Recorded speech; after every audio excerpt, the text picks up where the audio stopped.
To the outside observer, a teenager standing in the arcade at a department store with a little girl and tween girl probably appeared to be their babysitter. God help me if it looked like anything else. But that wasn't the case. I was there to ask this girl, to save me, this expert's familiar, this Tsukumogami, Yotsugi Ononoki. So, Ononoki. What is it? What is it? Yeah. Even with Kaiki's influence, her absurdly sunny disposition remained relatively intact, making Ononoki's personality even more frustratingly complicated and strange, but I aimed my words between the spread fingers of that sideways peace sign. There are 2 things I want to ask you. Ask me anything. I want to answer my most favorite monsteur's questions, even if he doesn't ask them. I hated to think that this part of her personality might derive from Dishu Kaiki, but it was the kind of frivolous thing he might very well say. The same line could have a completely different effect coming from this lovely young girl's lips rather than from that ominous man in his funerary suit though. There would be nothing charming about Kaiki saying it. Ononoki, why were you inside the UFO catcher? I was waiting for you. We had an appointment. Isn't it common practice for business people to arrive 5 minutes early? Well? Or are you an advocate of Hakata time? Hakata time refers to being slightly late for an appointment, apparently. Or heading a little further south, do you hold to Okinawa time? Okinawa time refers to being very late for an appointment, apparently. Sorry, monster. I don't mean to brag, but I was here 15 minutes early. Big sis is like a drill sergeant when it comes to practical life skills. Practical life skills? What I'd wanted to know was how she got inside that glass case, and furthermore, why she thought it was a good idea to wait for me inside a UFO catcher. But before I could get an answer, the words "big sis" forced me to move on to my second question. Big sis. Miss Kaganui, she isn't here, is she? In other words, you're alone, right, Ononoki? Nope, She said, pointing her finger at me. Why is she pointing at me, I wondered, but her finger arced smoothly upward to indicate Shinobu, which raised the question, why is she pointing at Shinobu? But Ononoki wasn't pointing at her either. That finger, the vehicle for Ononoki's finishing move, unlimited rulebook and therefore potentially a most lethal weapon, wasn't pointing at me, or at Shinobu, but even further above us. Further above us. Above us? Above us. Above us. But there's just empty space above Shinobu, I thought as I raised my eyes. The human body isn't constructed so that you can look directly upwards, but it can look almost directly up, which in this case was enough. Shinobu Ashino riding on the shoulders of Koyomi Araragi, a vampire riding on the shoulders of a human. And above them both, her, Yuzuru Kagenui, the latter-day ultra-violent Onyoji, standing on one leg atop Shinobu's blonde mane. Ms. Kagenui hadn't even bothered to take her shoes off. Make yourselves at home. You're welcome. 009. Shinobu might have lost her power, she might have become a little girl, but in spite of it all, she was still proud of her blonde hair, and having it trod upon so rudely must have been quite a shock because she ended up sequestering herself inside my shadow. You could also say that by ditching me like that she was abandoning her role as my buddy, or bodyguard, which would be inexcusable behavior for my trusted partner. But when I considered what a shock it must have been, I didn't have the heart to blame her for it. Shinobu had been interposed between us, but even if she hadn't been, I'm not so fragile that I'd feel insulted by a woman standing on my head. Nevertheless, the fact is that I was startled. The fact is that I was so startled I jumped. I'd shot up, shrieking Gaia, but Ms. Kagenui's balance hadn't been thrown off in the slightest. She'd remained perched atop Shinobu's head with a composed look, not moving a muscle. But hang on, she didn't weigh a thing. It was like she was floating. Not like when I say Shinobu's so tiny she's light as a feather, nor like Senjo Bahara. When she'd been stripped of her weight, it just seemed like Miss Kagenui didn't weigh anything at all. This might not be a particularly apt metaphor, but it was like physically experiencing trompe-l'oeil. If Shinobu was made of paper, Miss Kagenui was a paper balloon. Maybe as a master of the martial arts she can erase her weight by shifting her center of gravity. Indeed a match for Karen's sensei, I thought, trying to force the situation to make sense, but it felt too illogical. The reasoning was unreasonable, unremittingly unrealistic. Well, this was an illogical person I was dealing with. Despite being more human than anyone, she was more unhuman than anyone. First off, mightn't we up stakes and take ourselves someplace else? Young man, seems this department store's fixing to close. And darn if I don't have just the place. The ruins of that cram school where you and I had a ball slaughtering each other. She didn't seem to be psyching herself up or prettying things up as she said this in her Kyoto dialect. Even the disturbing part about slaughtering each other came out of her mouth as naturally as could be. I guess that's how it must be for her. That's how it is. Just another day. Good enough for me, I decided to go along with her suggestion. Having a conversation about aberration-related phenomena after hours in a department store seemed somehow unappealing. It would be a hell of a setting for a ghost story. But the security guard would be coming around, so we couldn't stay there either way. Well, I imagine Ononoki and Miss Kagenui could, but I preferred to avoid a fight scene. It would be an unmitigated disaster if this turned into a battle. I'd much prefer if we could figure things out calmly and maturely without incident, indecent or otherwise. That laudable sentiment might have gone to shit the second the pair showed up, but anyway, we left the department store arcade and headed to that ruined cram school so redolent with memories. That ruined cram school. The adjective ruined had taken on a slightly different nuance after summer break. Before, the spot had been occupied by an abandoned building that used to be a cram school, still standing even if it was totally run down. It was inside that abandoned building that Ms. Kaganui and I, and Shinobu and Ononoki, had done battle. But at the end of August it had burned to the ground, and been reduced to ashes, leaving no trace behind, not even a ruin so at present. It was what you might call a vacant lot, empty land with a no trespassing sign. Either way though, visiting that place at night was not for the faint of heart. That much at least hadn't changed, but it was also still devoid of human activity, and remained a good location for a confidential conversation. On the way there I sized up Miss Kagenui as she walked ahead of me, or didn't set foot on the ground. She rode the whole way on Ononoki's shoulders. When you were little, didn't you play that game on the way to school where you pretend that the ground is an ocean, and if you step on it you'll drown? And the one rule is that you have to stay on top of walls or benches or whatever? I didn't know why she did it. I was pretty sure she didn't really believe she'd drown. But Miss Kagenui absolutely would not set foot on the ground. The first time I met her, she was standing on top of a mailbox. At that moment she was riding on Ononoki's shoulders, not the way I'd been carrying Shinobu a little earlier, but standing dexterously on tiptoe astride them. When I saw it for the first time over the summer, I was floored by Ononoki's inhuman strength, but having now personally experienced Miss Kagenui's ability to nullify her weight, I realized she was the extraordinary one. Granted, Ononoki was by no means ordinary herself, but that said, whatever impression it might leave me with and however it worked, aside from her decidedly oddball habit of taking the high road, which was pretty much impossible to leave aside, the impression I got of Yozuru Kagenui was the same one I'd gotten when I first met her. That of an attractive woman who was my elder, like a dignified teacher, or a diligent businesswoman. At least, she didn't appear to be of the same ilk as the middle-aged man in the Hawaiian shirt, and the ominous guy in the funerary suit. She didn't look at all like she would have been friends with them in college. She didn't, but strictly in terms of dangerousness, she far outstripped either Oshino or Kaki, far transcended them. Unlike Oshino, who was open to conversation, and Kaiki, whose attention could be bought, there was no dealing with Miss Kagenui. And that made her more trouble than any aberration or anyone else, which was precisely why she was an aberration slang.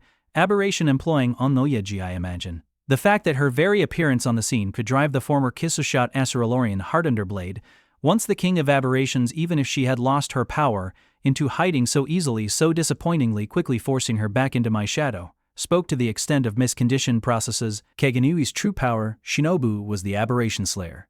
But Miss Kagenui was an expert, known as the aberration roller, and specialized in immortal aberrations. I bid you welcome. You, to my place. Miss Kagenui. Kakakak. Her policy of taking the high road seemed to allow walking inside buildings. The floor isn't the ground, but this was just a wasteland, very much the ground, so while she stopped, she didn't alight from Ononoki's shoulders, and when she responded, she did so from that position. Miss Kagenui herself had suggested this place for our talk, and I figured it had probably been her idea of a fair suggestion.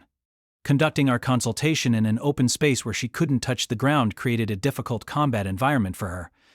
So there'd be no sudden eruptions of violence, though. If push came to shove, it seemed like that ball was entirely in her court. Or maybe I was just overthinking it. But this lady... I go wherever I please, my young friend, where I please throughout Japan, or this here entire world of ours, slaying immortal aberrations, as is my wont. Yup, all this lady wanted to do was kill immortal aberrations. I didn't understand why, I didn't know why, and in fact, I didn't even know if there was a reason in the first place. But Yozuru Kagenui hated immortal aberrations with a passion to size them. So consulting with her on this matter was extremely risky. Even if I kept various aspects of the situation to myself, she'd come to see me personally, but I'd have felt much more at ease if she'd just sent Ononoki to act as a kind of carrier pigeon. It's a sad fact, though, that human beings know the things they hate better than the things they love, which meant that at the moment, whatever form this might take, Miss Kagenui was unmistakably the most appropriate and logical choice for a consultation. She, of all people, could do something about my unnatural transformation into a vampire. Naturally, I had high expectations. Though of course I'm here now because Gen-senpai was keen I should come. You've caught her fancy something fierce, I reckon, young man. What'd you do? Nothing worth mentioning. I haven't done anything, or I don't remember doing anything. In fact, it's more like she did a bunch of things for me... No good. I sounded way too nervous. I was obviously on my guard, that is, I was shaking in my boots. Over summer break, Miss Kagenui had beaten the living shit out of me right here, though at a different altitude, and I guess my body hadn't forgotten. Well, since I was asking her for help, I was in no position to be anything but humble towards her, whether I dragged our past enmity into the present or not. Well, fair enough, I reckon. No need to fuss ourselves over it. You have yourself whatever relationship with Gain-senpai your little heart desires. And yet, a body never mind. Miss Kagenui gave a little shake of her head, like she was about to say something but thought better of it, or like she cut herself off. Enough of that. I'll not speak on it any further. Whatever plans Gain-senpai may have, whatever her motives, a body's just keen to slay immortal aberrations. So long as I'm allowed that, I reckon I've no complaints. I doubt she was going to say anything good, but it always nags at me when someone breaks off in mid-sentence, you know? Well then, what seems to be the trouble? I find I've yet to hear the whole story. I heard tell of an immortal aberration in these parts, so I just dropped everything and hightailed it here. Oh. She was operating on some seriously vague information. To put it another way, this lady seriously wanted to kill some immortal aberrations. She seemed less like an expert and more like an executioner. Though when it comes to facing a vampire, just like with that trio of specialists, maybe that's only proper. But this was really going to make things tough, just like it had been with those three. It'll take a long time to explain everything. Or maybe not actually all that long, but can I ask you something first? Anything you please. Miss Kagenui said with seeming satisfaction, her overwhelming gaze pouring down on me from on high. Just the difference engendered by Ononoki's height was enough for it to feel plenty oppressive, and I was like a deer in the headlights. I had half a mind to call for Shinobu and cajole her into coming out of my shadow so I could make myself taller than Miss Kagenui, but I gave up on the idea. I could see at a glance that even if I stood on Shinobu's head, I wouldn't measure up to Miss Kagenui. You and Ononoki are, well, experts? I reckon we are. Though strictly speaking, it's me that's the expert. And Ononoki here is a shikigami, my subordinate, you might say. Which means that you have a price, don't you? A price. Ashino used to talk about it all the time. Not that he was an extreme miser like Keki, but when it came to the price of his labor, Ashino was severe.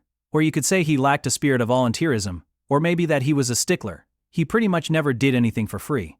Ms. Gan wasn't after money per se, but she demanded payment in kind, which was an even more troublesome bargain than money, and this time was no exception. Her price was returning the favor. A price of some sort or another was the rule in their business, as far as I could tell. And if it was a rule, I assumed that even the iconoclastic Yozuru Kagenui would abide by it. I won't beat around the bush. How much will you need? To be frank, I don't have all that much money. Eh? I've no use for filthy lucre. What's more trouble than it's worth? I reckon I'm no good with such fiddly calculations. It don't make no never mind to me. So get on with your jawing. Total anarchy. What the hell kind of attitude was that? Even an easy-breezy lifestyle has its limits. Not having to pay was a godsend for a student like me. Whatever Shinobu might say, using up 1,000 yen on the UFO catcher was a hard blow. But danger lurked in that unsociability. And I didn't want to accidentally get too close. It wasn't that she had no material desires. She was wearing classy clothes, after all. Miss Dishit, Gain's payment in kind was plenty frightening, but this, make no never mind attitude, was frightening in its incomprehensibility. Kaiki's obsession with money was insufferable, but insufferable was something I could wrap my head around. This was simply inscrutable. Insufferable and inscrutable, similar, according to the nuance proposition, but... Young man, seems as though you've been spending a good deal of time with Yotsugi here, which is plenty good enough for me. But if that won't do for you, then, well, I'd reckon it a kindness if you treated her to some ice cream again next time round. Haagen-Dazs. Ondoniki had remained silent up to this point, but here she unexpectedly joined in. No need for her to give in to her desires quite so fully. But yeah, when you just come right out and say it like that, it's clear as day. Easy to get. Made me want to throw in a Klondike bar along with the Haagen-Dazs. I wonder though, in that sense, Ms. Kaguniwe's desire seemed to me like nothing but the overt bloodlust of wanting to kill immortal aberrations, which was maybe what freaked me out. Do you also have a favorite food or anything, Ms. Kaguniwe? If you do? I don't. So long as it's edible, I'm not fussed about it. There was no way in, that is, she acted disinterested in a way that made me think she really isn't interested in anything but that, is she? When most people say they don't have any preferences when it comes to food, you'll turn up an ingredient they really like, or a something that puts them off if you hassle them about it long enough, but Miss Kaganui's curt response gave no such impression, not even a crumb. Ultimately, she was scary, not because she was violent or hard to talk to. It struck me at that moment that it was because she lacked the little things that make people human. Unhuman, was that it? In which case closing the distance through small talk or attempts to create a friendly atmosphere would be totally futile with her. Sure, not paying a price, not needing to, made me feel ill at ease, but forcing money on someone who didn't want it would be no less weird. Deciding that my malaise was a personal problem that I would just have to deal with, along with treating Ononoki to some Haagen-Dazs sometime. And I'm not talking about a cup, but a cone. I broached the real subject with Miss Kaganuwe. It's mirrors. Huh? Mirrors, there's no reflection of me in them. From that point on, Miss Kaganuwe listened to what I had to say without giving any polite encouragement, but also without making fun of me. Basically, with a serious expression, she heard me out about my half-baked transformation into a vampire that didn't correlate to Shinobu Oshino. The Aberrison roller was totally absorbed. Now I've got the picture. Your sister. Your little sister. Sounds like she's fit as a fiddle. Tsukihi Araragi. Little Tsukihi. No, that's not the point. After listening to you jaw on about all that, how could a body not be concerned about your deviant bath time with little sis? That's one long bath, I reckon. But that aside, said Miss Kaganuwe, changing the subject even as she jabbed me where it hurt. It seemed that even she couldn't resist quipping about the battle for the first bath. But apparently her interests really were confined to immortal aberrations, because she changed the subject almost immediately. I'm fixing to ask a few questions. That all right with you? Please do. Ask me anything at all. Just answer best you can remember. When was the last time you reckon you saw your reflection in a mirror? Listen here, there was likely a mirror in the changing room. When you stripped down to your skivvies out there, did you have a reflection? And in the bathroom itself, surely the mirror wasn't fogged up right from the get-go. What about when you first got in there? When you were giving your sister a pompadour, for instance? You reckon there was anything then? Or if you don't remember that too well, how's about before bed last night? When you were brushing your teeth? Or... Now that she was asking these questions, I realized I should have thought of them right away. I was so fixated on the mysterious phenomenon of my lack of reflection that I hadn't thought about when in hell it had started. Even if I was panicking, that was still pretty negligent of me. I searched my memory, but came up empty. Humans take having a reflection for granted after all, so we don't pay it any mind.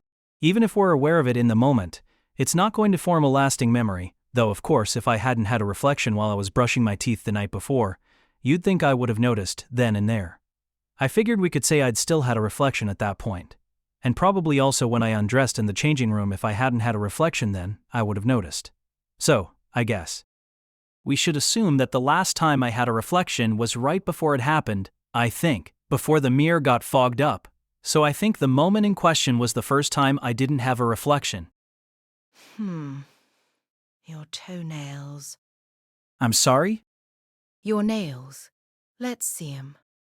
I let my hands droop like a ghost's and displayed them to Miss Kaganuwe, who grimaced in displeasure and said, "Your toenails." Oh, right. Why would Miss Kaganuwe be interested in my nail art? They weren't even decorated in the first place.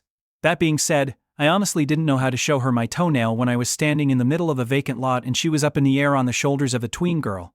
Well, nothing for it but to improvise since I didn't have time for a rehearsal. I took off my sneaker, removed my sock, balled the sock up and put it into the shoe, Then taking a pose like the Y balance in rhythmic gymnastics, I extended my foot towards Miss Kaganui.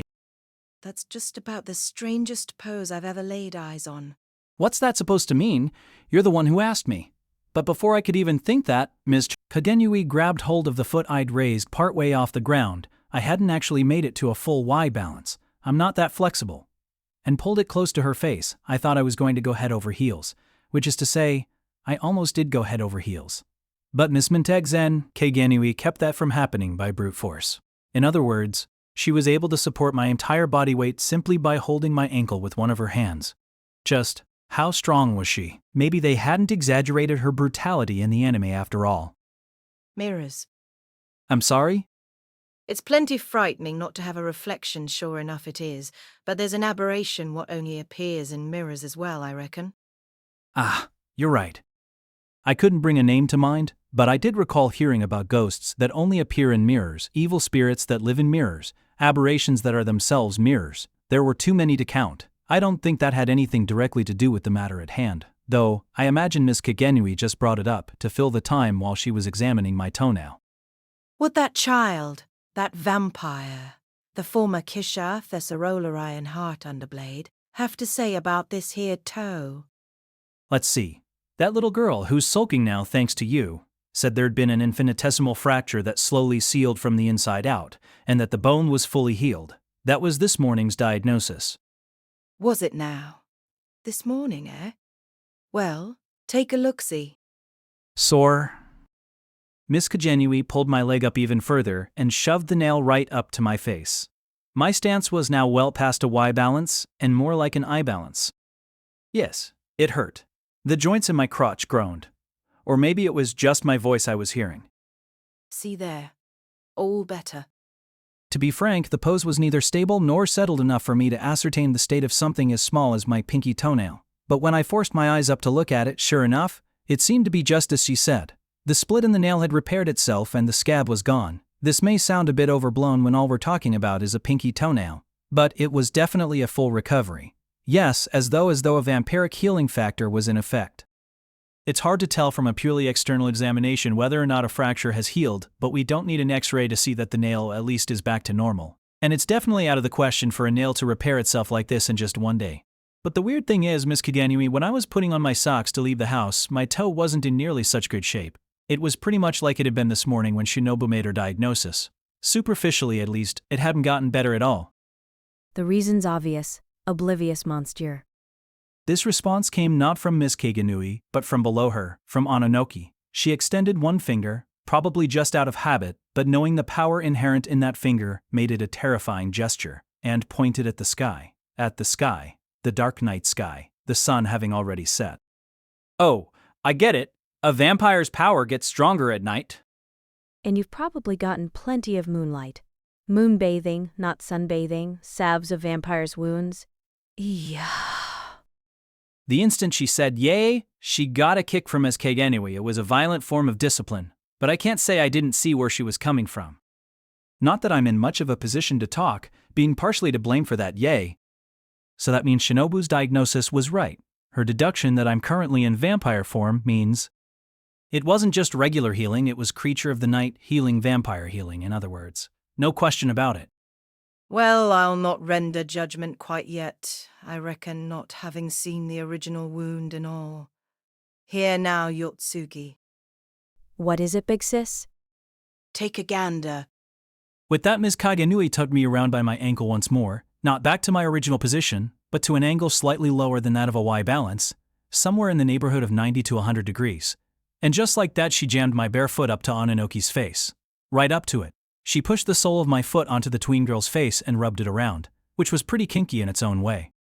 I wondered what the emoji was doing, if it was to please me or something, but then Miss Kaganui instructed her familiar to investigate. Okay. With this somewhat recalcitrant response, Ononoki took my ankle from Ms. Kaganui. Come on, guys, my leg isn't a relay baton. Realistically, having it held by Ononoki instead of Kaganui should have been scarier, beyond scary in fact, but at that moment I was somewhat relieved that the baton had passed.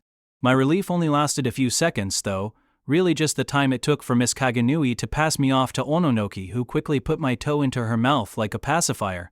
This made even an inveterate veteran like myself quake with fear. Shinobu tortuously torturing my foot was one thing, but putting it in your mouth and sucking on it, that was something else entirely. It didn't even tickle. It's crunchy. Hey, no teeth! No biting, no biting. Don't get so cranky, it's just a pinky toe. Cranky. Sensing imminent, potentially fatal danger, I pulled away my leg while Miss Kaganui's hold had been so tight that my leg probably would have torn right off. Ononoki, despite holding it with both arms, was so intent on sucking on my toe that I was able to extract myself easily. What do you reckon, Yotsugi? Results pending. Well then, Araragi, my boy. Well, Yotsugi's processing the flavor of your foot. How's about we move on to the next step? Your hand, if you please. My hand? Just make believe I'm a fortune teller. I'd mistakenly offered her my hands when she wanted to see my toenail. Couldn't she just have checked then? Proper sequence is crucial. Was that it? Actually, Oshino might have said something along those lines at one point. Miss Kaganui's next step, however, didn't refer to any crucial sequence. It was probably about time to stop assuming that she and Oshino had anything in common. I put out my hand like she asked. And she took hold of it gently, softly indeed, much like a fortune teller would, so much so, in fact, that I wondered if she actually was going to read my palm. Like maybe my palm could elucidate everything about my current situation. But that wasn't what was going on. And a 1 and a 2. Miss Kajinui took my outstretched hand and held my index and middle fingers. Then she bent them back to an untenable angle. So it wasn't my fingers that she'd counted. What a ruckus, I do declare. Well, I've put up a barrier around the place, so you can writhe and scream all you like. It won't make a lick of difference. When? It didn't seem like she'd had an opportunity to put up a barrier, but I guess that's the kind of skill you should expect from a disciple, _Mark, of Miss Gaines. Not that I had the leeway to be impressed. I couldn't even work up the energy to ask what she meant by a barrier. Now, since I'd been wounded so many times, and who even knows how many times I've died, you'd think I'd be accustomed to pain. But pain isn't something you ever get accustomed to. When a vampire's wound heals, it goes back to the way it was. Just like for a normal person, when you break a bone, it's not like it gets stronger than it was, originally. So I didn't hold back. I collapsed, and, just as Miss Kajinui had offered, writhed, screaming on the ground. Oh! You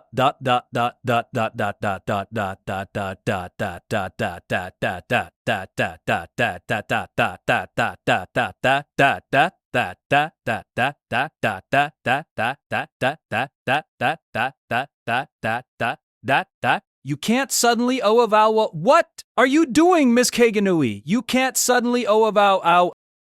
Now this won't do at all. Don't only writhe around down there, turn your mind to healing those fingers for a spell. Believe that they'll heal. This is a test of your healing ability. T-test? Test? So then, this act of violence, this unforgivable brutality, was just Miss Kagenumi's version of Shinobu scratching me with her claws. Just a trial of my body's ability to heal itself? Fine. I saw how this step couldn't come first, but hold on a goddamn second. You've got to put your mind to the grindstone. Think of your fingers healing. Conceive of it. Look here. Those fingers are on your right hand, aren't they? And the way I broke them, the way they broke, it'll take them plenty more than a few piddling months to heal. You won't be able to get back to a little thing called exam prep with fingers like that. Now, will you? Unless you heal them yourself. Not exactly the best motivation. In fact, broken fingers were a great excuse not to study. Well, I'm injured, nothing I can do about it. Never underestimate a high school student's desire to slack off. Plus, without a better motivation for wanting to heal my broken fingers ASAP, I could die from the pain. Maybe broken fingers didn't kill you, but the pain was killing me. I mean the fucking color they were turning. What did you do to them, Miss Kaganui? Forget a few months, these fingers wouldn't heal in a lifetime. Think about it. Think. Picture it with everything you've got. If these fingers don't heal, if these fingers don't heal, if these fingers don't heal, if these fingers don't heal, if these fingers don't heal, if these fingers don't heal, if these fingers don't heal, I won't be able to fondle Hanakawa's breasts. Well, even if they healed, I still wouldn't get to. Apparently though, this incentive was more than adequate. It was perfect. My 2 fingers, which had turned a blackish purple thanks to internal hemorrhaging, healed instantaneously, went back to normal. Just how pubescent are you? Miss Kaganui said, smiling despite her words. Wasn't she a broad-minded sis? Not even appalled. But thank you kindly for demonstrating your healing factor, your manner of regenerating. Now, Yotsugi, a body's keen to hear the results of your inspection. Results still pending. I'm about 84% done. I've got the basic picture, though. Big Sis Shinobu's interpretation that he's become a vampire is probably correct. But Thanks for the worrisome conjunction. No, I can't say the rest. Hey, you're making me worry. Why are you acting like that? For my part, I'd rather talk to your parents first if possible. TD9BE. Ononoki was as expressionless as a doll as a corpse. So, it was always impossible to tell if she was being serious, but I really hoped this was a joke. I felt like I was being sentenced. So, that's a joke, right? Ononoki, you're kidding. I tried to confirm. The bit about your parents, yes, but maybe you'd better call Big Sis Shinobu. Get her out of her hidey hole in your shadow. I'd like to get that demon's opinion on this one. I reckon that's a good idea. If I ruffled her feathers by standing on her head earlier, I'll happily apologize. So come now, young man, summon the former Kissot Aceroleon Heart Underblade. Okay. That all made good sense. I had some things I wanted to ask my buddy as well, so I had no reason to refuse their request. But then, I'd already used up my trump card that morning. If I lured her out with fictitious donuts twice in one day, I really might end up donutized when night fell. She would have regained some of her power, maybe enough to put a hole in me if she wanted. Therefore, I'm sorry, Miss Kaganui, but if I'm going to do that, do you mind if I make a quick run to Mr. Donut first? What in tarnation? A comeback in Kansai dialect. Now, that was a treat. Don't waste my time, young man. Call her out of their lickety-split. I'll not wait around. If it seems like it's fixing to take too long, I might just stick my hand into your shadow and pull her out like some intestines. Like some intestines? Was that a common figure of speech to go with pull out? I'm of a mind to rip that whole head of blonde hair out at the... Before Miss Kaganui could complete whatever disturbing thought she was about to express, Shinobu Ashino finally appeared from within my shadow. Good timing, almost as if she'd heard what Miss Kaganui was saying. Unlike this morning when she popped out all lively with her fist in the air, this time she rose out solemnly with great pomp and circumstance. She'd even revamped her outfit into some kind of classy dress. Her eyes seemed puffy, and knowing her as I did, I wanted to ask her if she'd been crying herself a river in there. But as she made her entrance, arms folded, her chin thrust high in the air so she could look down her nose at us, that gruesome smile plastered on her face, there was no way I could rib her about it. Ah, the former Heart Underblade. Sorry about having the audacity to stand on your head earlier and all. Man, could she not read a room, some grown-up. Sorry about, come on, and she didn't seem the least bit contrite. This is just a guess, but I bet Miss Kaganui never once in her life admitted that she was wrong. Cack, cack. Nevertheless, Shinobu did her best to laugh. Such courage, it brought tears to your eyes. Cack. It seems as though thine investigation of my master hath reached its conclusion. Ye have my thanks for carrying it out in my stead. I suppose 'tis true what they say, that to everything there is a season, if even one such as you can be of use to my lord. My apologies, truly, for having driven you to such ludicrously untoward posturing. That was never my intent. Your head simply seemed a likely place to come in for a landing. Enough already. Daring to read other people's minds when you can't even read the room. Seemed a likely place to come in for a landing? This was probably the first time in her almost 600 years that someone had made that particular remark to Shinobu, and there was no question that it was an almost unthinkable insult.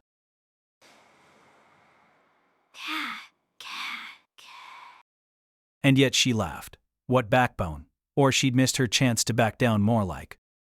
Double watch thy tongue.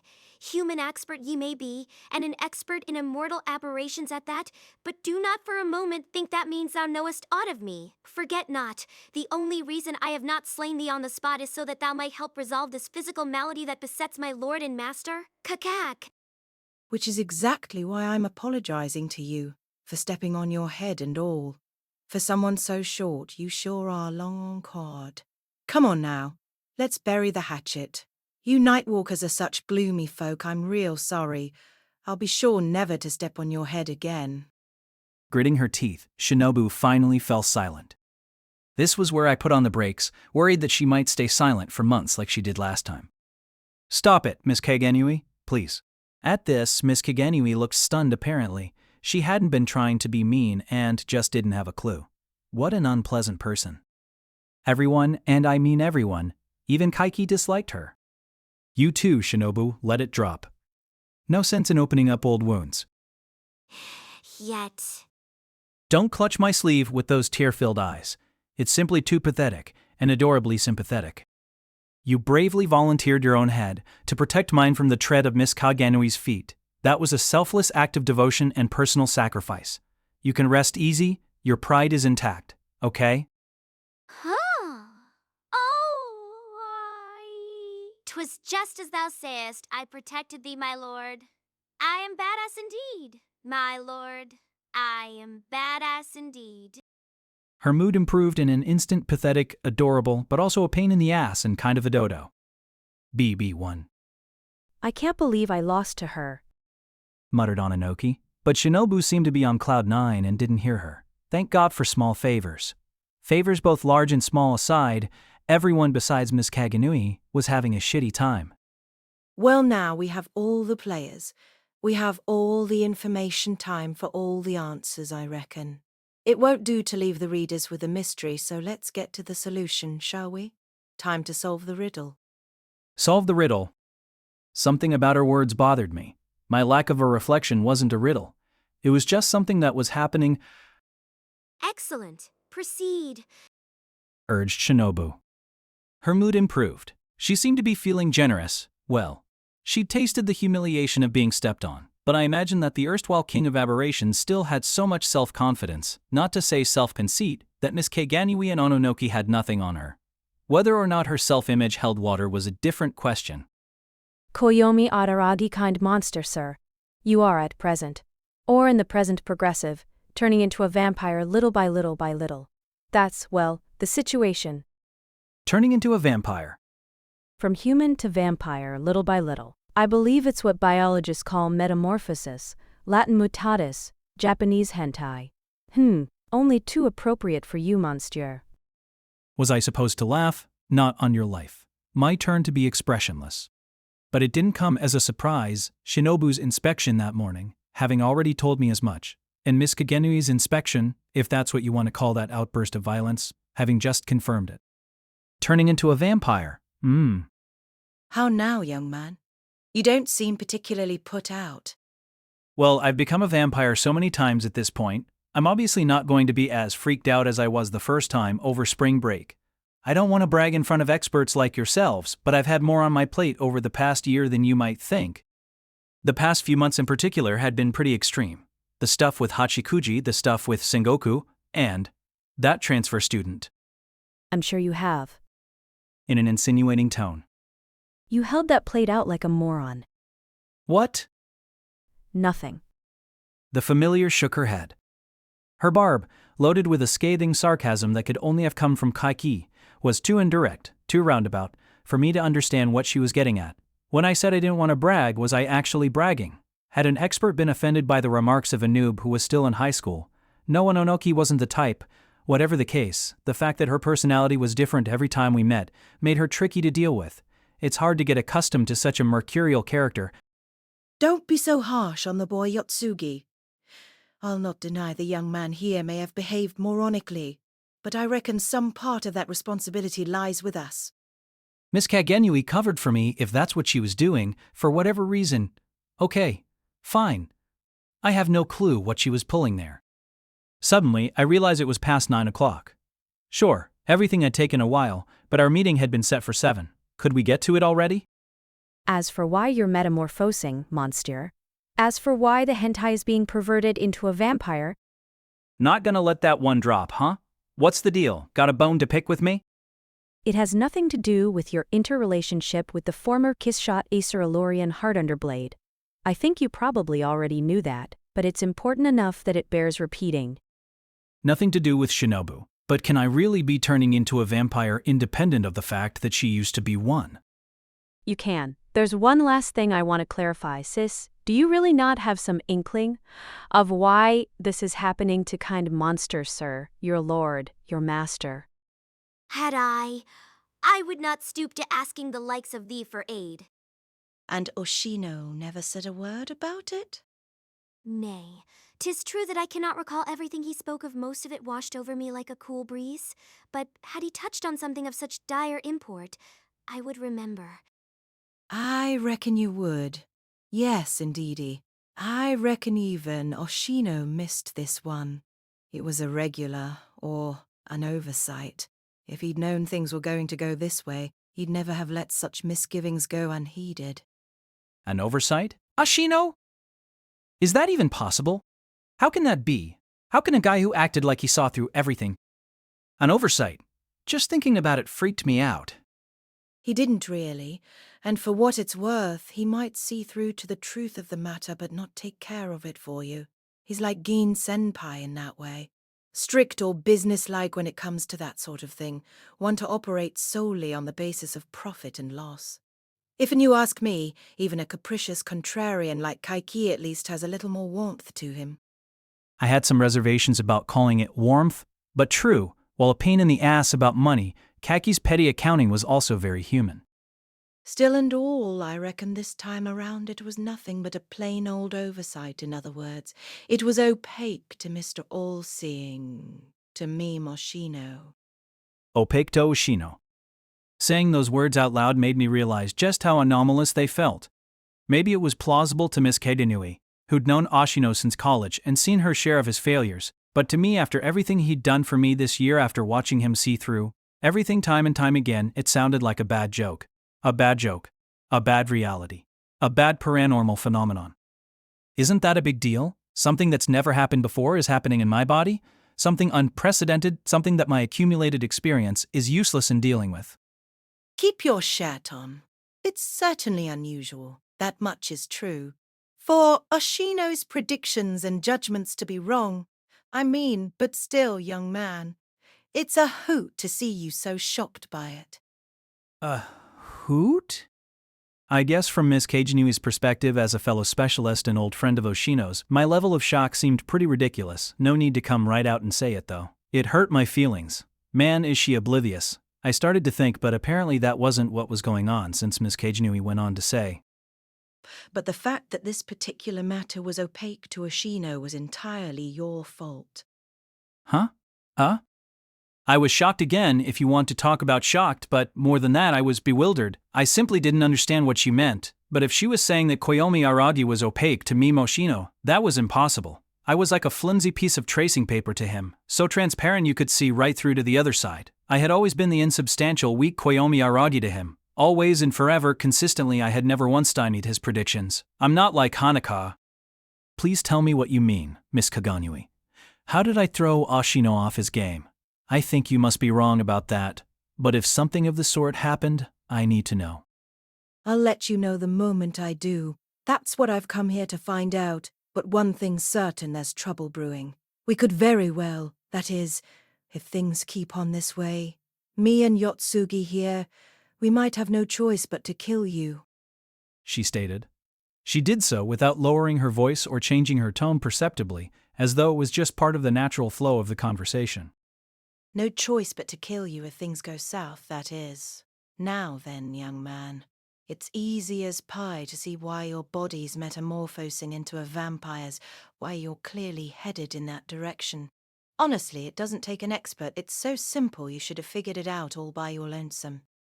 You could have been self-aware enough to wait to the reality, she chided. What, do you mean? You turned into a vampire too much.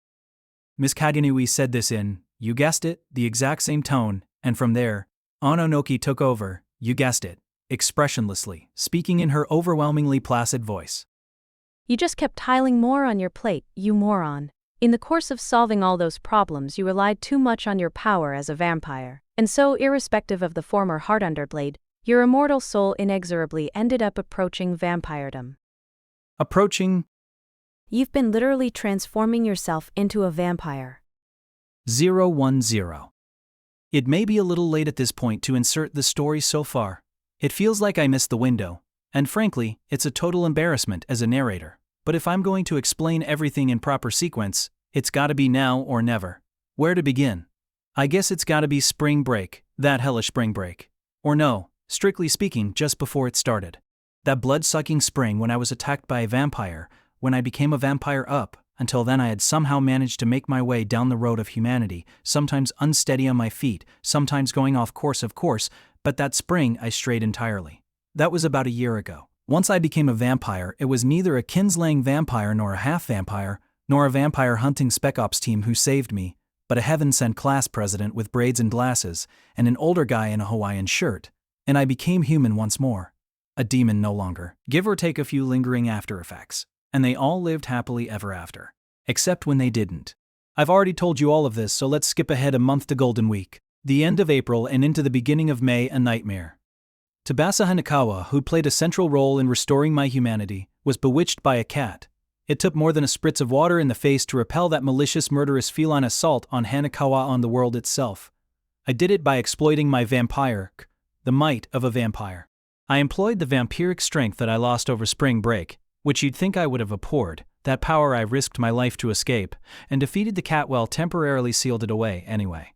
Incidentally, I regained my vampiric power by giving my blood to Shinobu.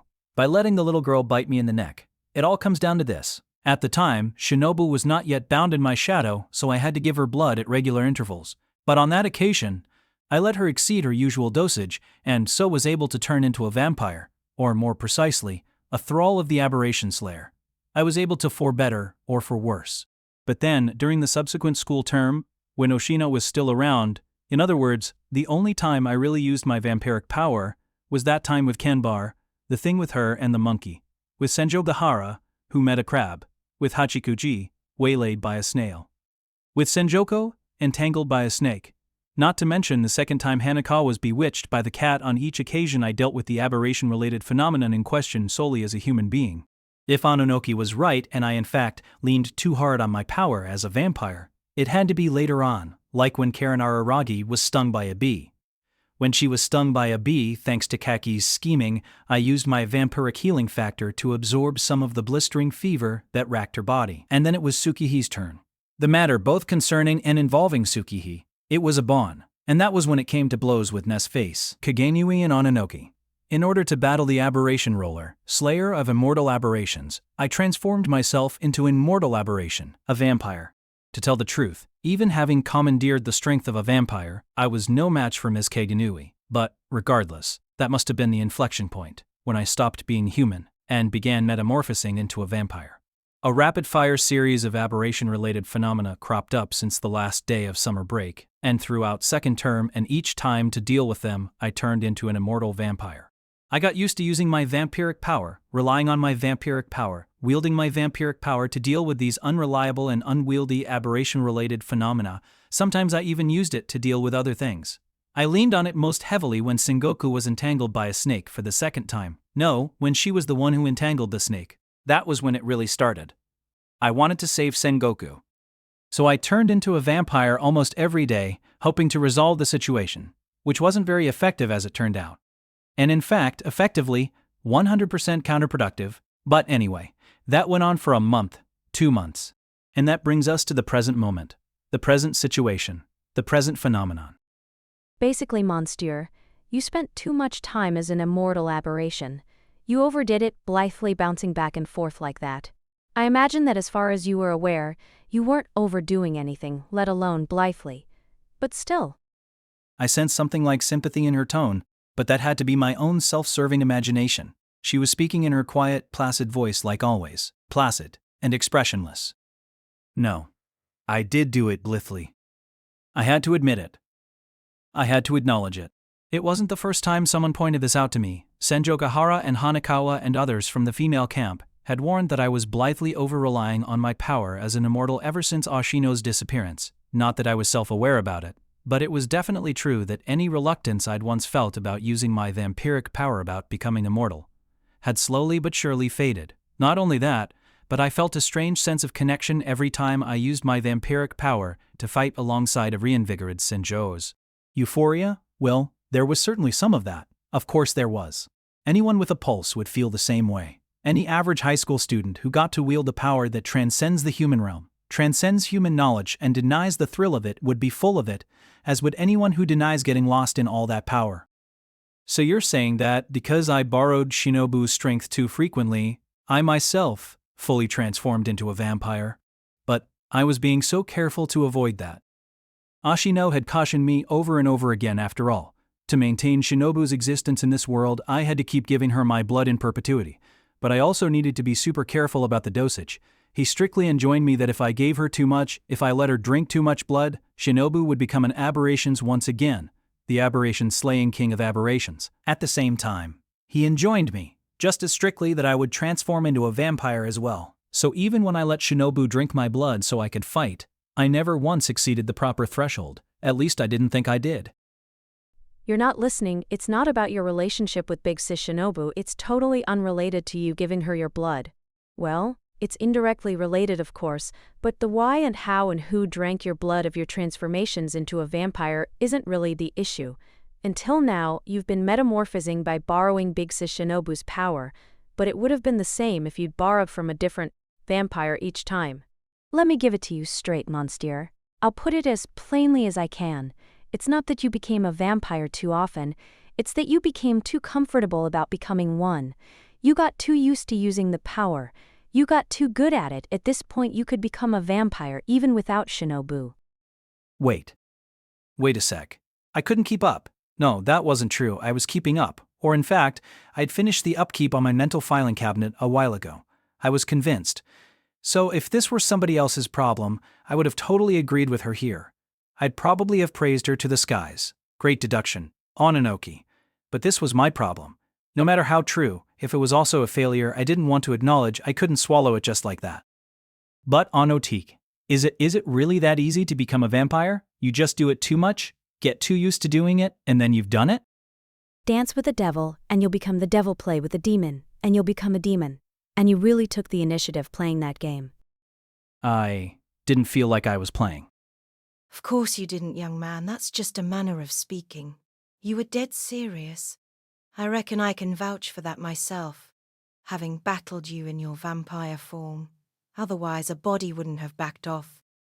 Miss Kageniwi, silent, all this time, finally interjected. Well, Ononoki was only ever acting as her mouthpiece anyway, and as her familiar the opinions she expressed were most likely hers and Miss Kageniwi's, there being no difference between the two. Or maybe I ought to say you were seriously off your rocker. It might sound strange for me to go around jawing about what's normal, but normal, sure as shooting, doesn't include becoming a monster to protect your little sister. Sedentanovav, bid by. Listen, young man, this might seem to you like it's coming out of left field, but it's not as uncommon as all that. It's not easy, but it's not all that uncommon, either. There are even those among us experts what end up becoming aberrations themselves. It's a particularly marked tendency among my closest colleagues, by which I mean onmyoji. Which is why, to avoid it. Miss Kagenui's gaze dropped to Ononoki beneath her feet, a chilly gaze, her eyes cold. I employ this here, stand-in.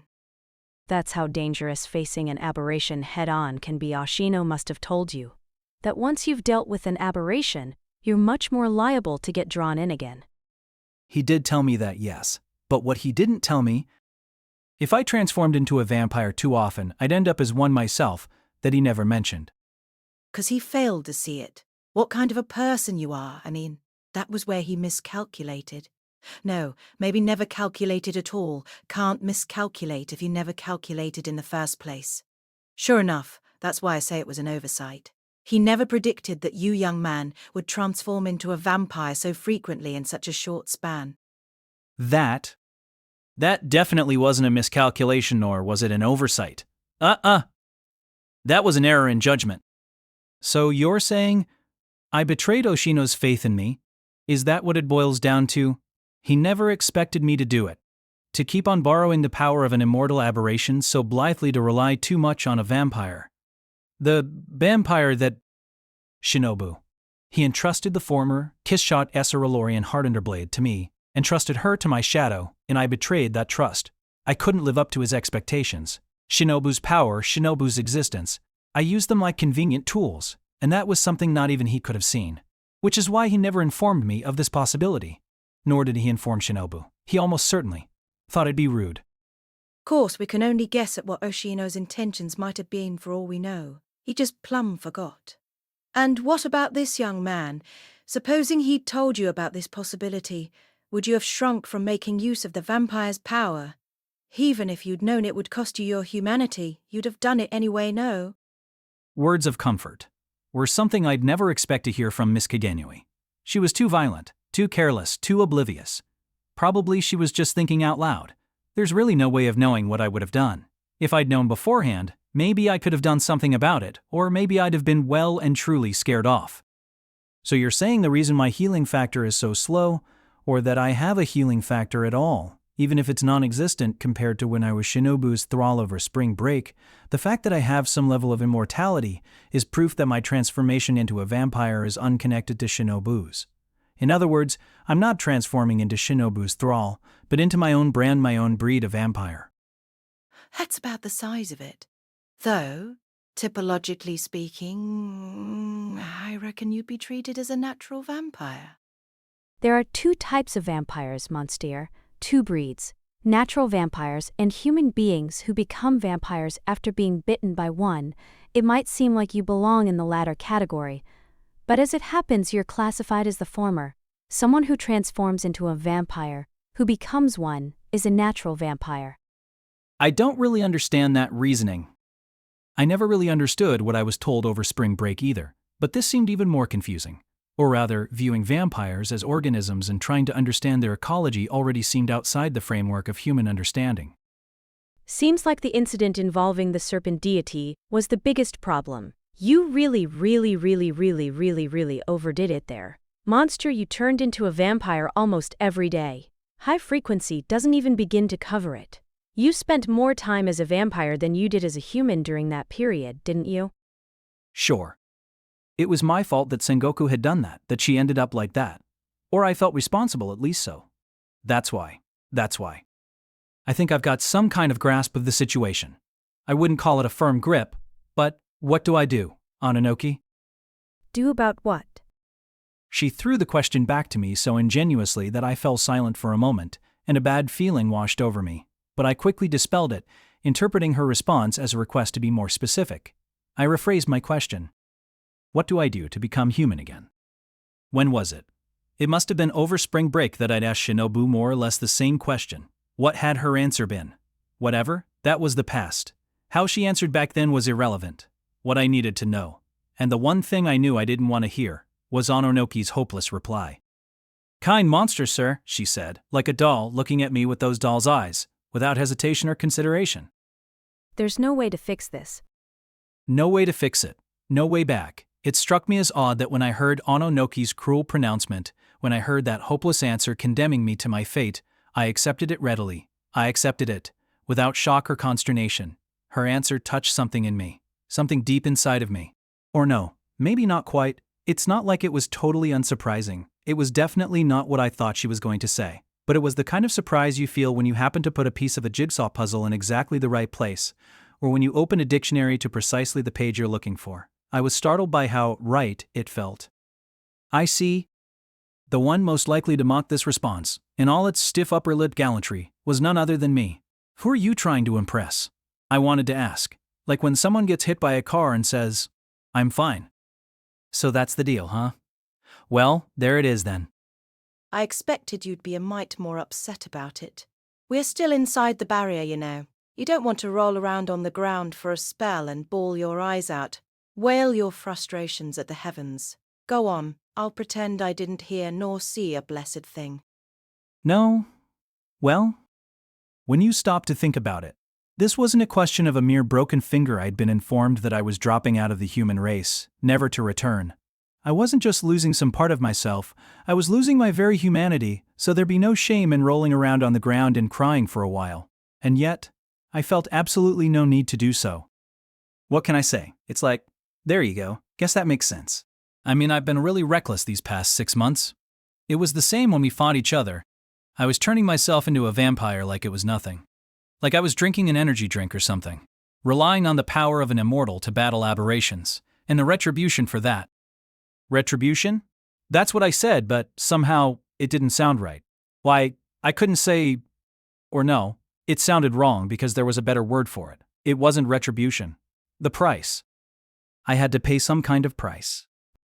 Yes, a price. I'd been cooking the books, and the secret finally came out. That morning, it finally came out. Finally came into view. Or not. That's all. No biggie. I was actually surprised it'd taken so long.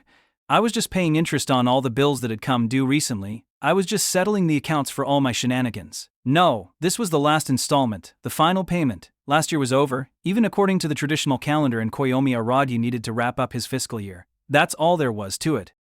Price. Right. Well, what else could you expect?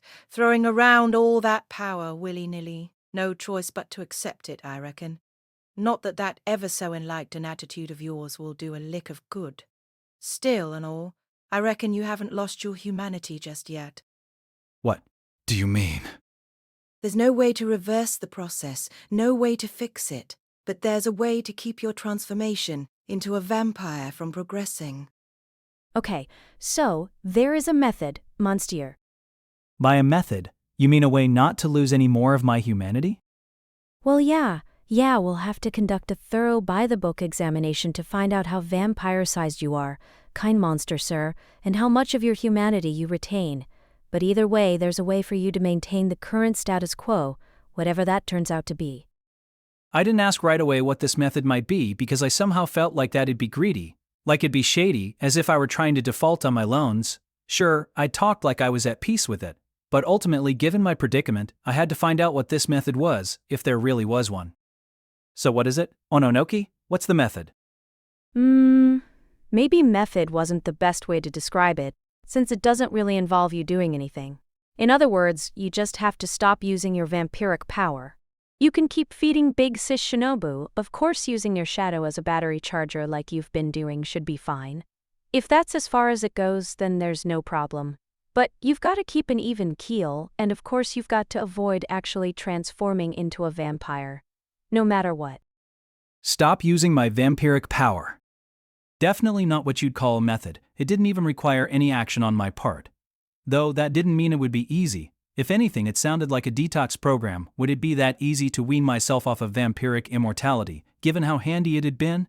And there was no question that, having so fecklessly immersed myself in the world of aberrations, I continued to be involved with them, to get sucked into their orbit.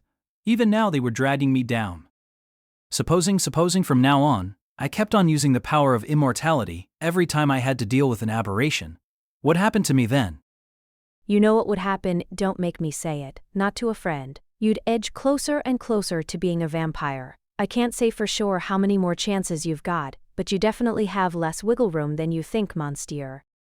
I'm not thinking about wiggle room or more chances or anything, that would be too optimistic, but supposing there was something I absolutely had to do while I was still human, while I could still maintain my humanity, that required the power of a vampire.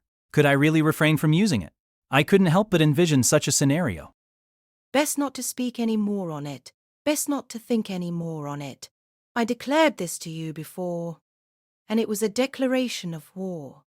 If you transform into an immortal aberration even once more, even one more iota, it will be my professional duty to kill you.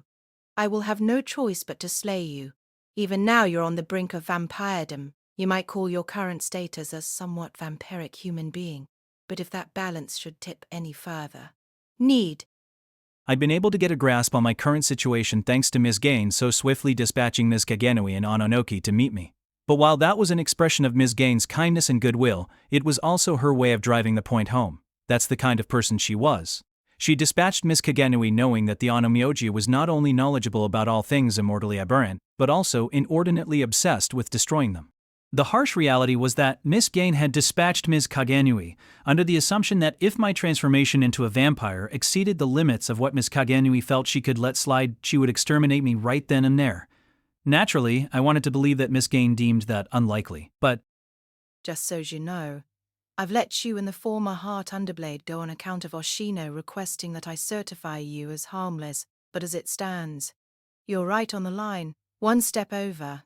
young man, or even if I just get the notion one day, I'm liable to put you down. If she just got the notion, huh?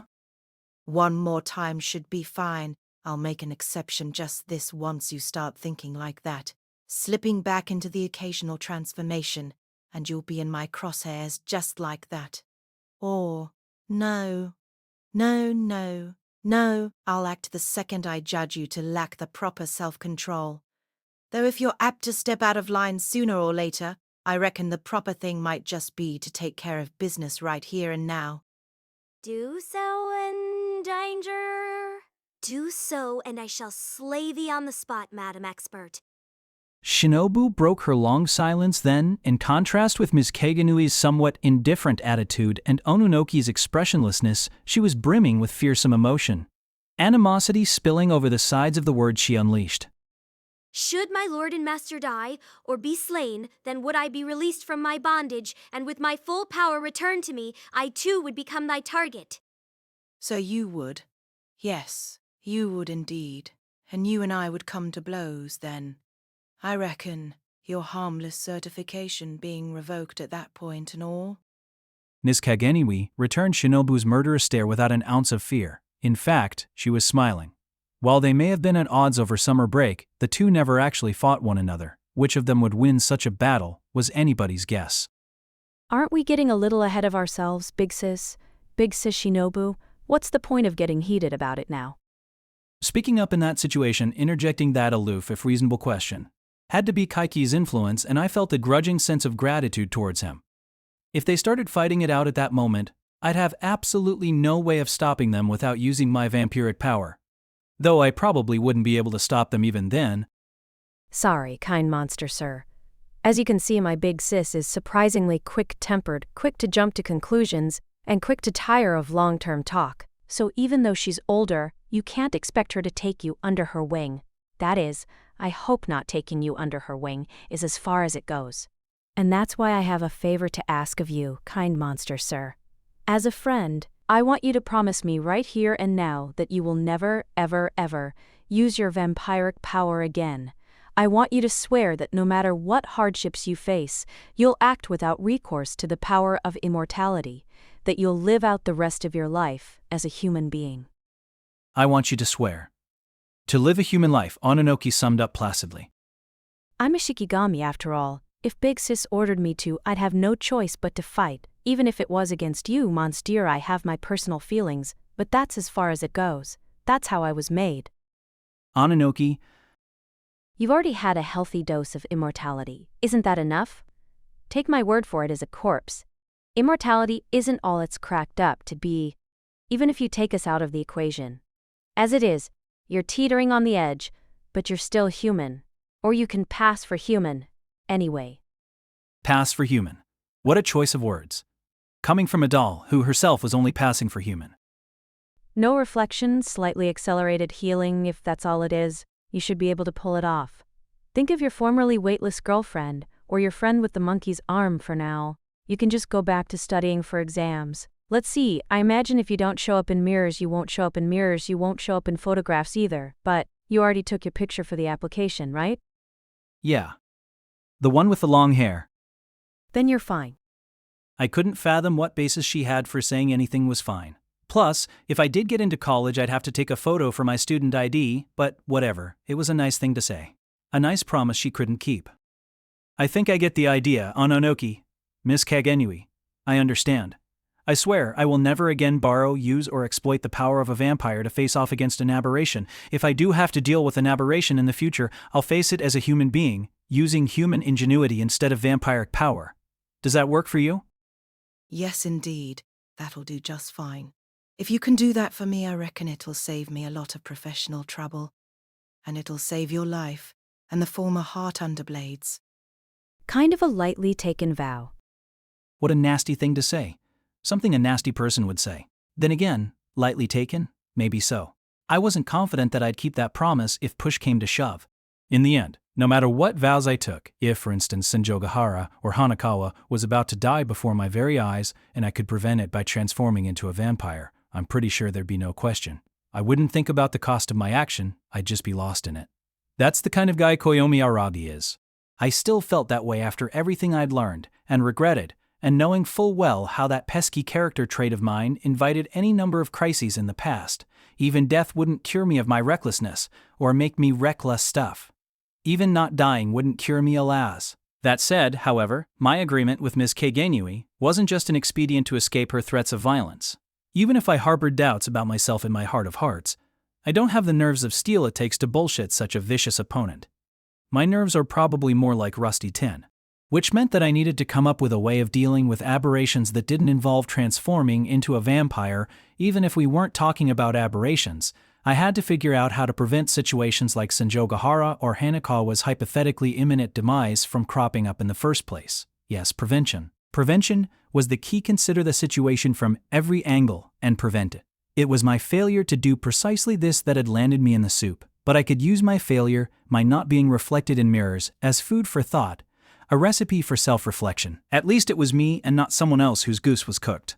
Well, Ononoki was absolutely right that compared to Senjogahara's old affliction and Kanba's arm, not having a reflection was more like a party trick. So relax. I mean, I should be thankful it was a vampire. What if it had been a Gorgon? That would have been terrible. Then I'd have turned to stone when I looked in the mirror. Why force yourself to be so positive? That optimism will just turn to ashes in your mouth. When you wake up tomorrow, I reckon you'll find yourself in hell. What a nasty thing to say. The both of you, nothing but nasty things to say. Is that what you call informed consent? And don't worry, my little sisters put on a big show of waking me up every morning, so I won't have time to get depressed about it. Well, Ms. Keigenui Ononoki, thanks for all your help. And you, thank you kindly. No, wait a sec. I'm still fixing to examine your body thoroughly. Is that so? Of course. You may still be more human than not, but are you willing to die just because you ate some garlic by accident? I reckon the sun won't reduce you to ash this time of year, but I can't be sure about the dog days of summer. Think of the future if you want to take a holiday to some tropical island in your old age. Your nice tan skin might go up in flames. The UV index affects a vampire's sensitivity to the sun? First I'd heard of it.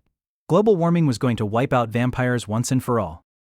Figuring out what you can do and what you can't, what's okay and what's not, where the borderline is, and where the foul lines are. That'll make the rest of your life a whole lot easier. That's just my advice, though. My work as an expert is done here for the moment. I see. It sounded terrible. That is, I was already fed up just thinking about it. I wasn't as strong-willed as Senjogahara. To live a life like that, a partner's, Shinobu's cooperation would be indispensable. I needed someone to smack me every time I screwed up. Seemed like Senjogahara's experience would be instructive, but when I looked at my partner Shinobu, she had her arms crossed, and if she didn't seem displeased, she didn't seem convinced either. Shinobu. What? Uh-oh. Not trying to hide her feelings. Zero effort at keeping up appearances. Then again, it was hard to tell what she was feeling in the first place. Though, whatever it was, it definitely wasn't good. This'll probably be inconvenient for you too, so, sorry. 'Tis not something to apologize for. I tire of telling thee this, my lord, but we share a common destiny. Our lots are cast together. The fact that we are thus united at all is itself a miraculously convenient plot device, and for that alone, 'tis meet that some price be paid as thou hast said. 'Tis no impediment nor inconvenience to me, Shinobu maintained, suddenly defiant, but she was absolutely right. Then what was she so unhappy about? Perhaps for Shinobu Oshino, the formerly immortal king of aberrations, simply getting advice from this expert, her natural enemy, the aberration roller, was unbearable enough. Even if she hadn't stood on her head. And I'm assuming we can't put it off until tomorrow? No. No indeed, with your vampiric level at its highest here under the moonlight, we ought to be able to reckon the limit precisely. Not that I think it likely, but there's an outside chance that if we wait until tomorrow, you'll up and evaporate with the first rays of the sun. And I imagine you wouldn't be too keen on that now, would you? If we work through the night, we should be able to learn most everything we need to know. Don't worry, Monsieur. I'll be the one to carry out the bulk of the examination. I'll be diligent and gentlemanly. No sneak attacks like when Big Sis broke your fingers. I hadn't even considered that last possibility, but now that she brought it up, I was suddenly a little afraid of a full examination. And did Ononoki, being the examiner, put my mind at ease? If you turned her words around, it sounded like she was announcing that she would break my bones, just not in a sneak attack. Hang on, maybe she was going to perform the examination, by licking my entire body like she sucked on my toe. I was starting to look forward to it. What are you grinning about, Monster? It's creepy. I don't know if it was Kaiki's influence or if she'd have said it anyway, but such a straight rejection was surprisingly hurtful. I did hate Kaiki after all. Well, I'm keen to get started. You don't need to call home or anything. No, it's fine. My parents pretty much leave me to my own devices. Plus, my hard-to-please, hardly pleasing little sisters are at a pajama party tonight. I'd sent them to Kanbaru's to protect them, Tsukihi in particular, but suddenly had the feeling that I'd done Tsuruga Kanbaru a huge favor. Pajama party or no, Kanbaru always sleeps naked. I wanted to believe she wouldn't do that with my little sisters there. Fine and dandy then. I'll just give Gan-senpai a holler and tell her it was nothing big. Right. Nothing big, nothing at all. A perfectly natural attitude for someone like Miss Kageniwi, who was constantly facing off against immortal aberrations, but it was also perfectly true for me as well. This was perfectly ordinary. Compared to the months Nadeko Sengoku had lost, this was nothing at all.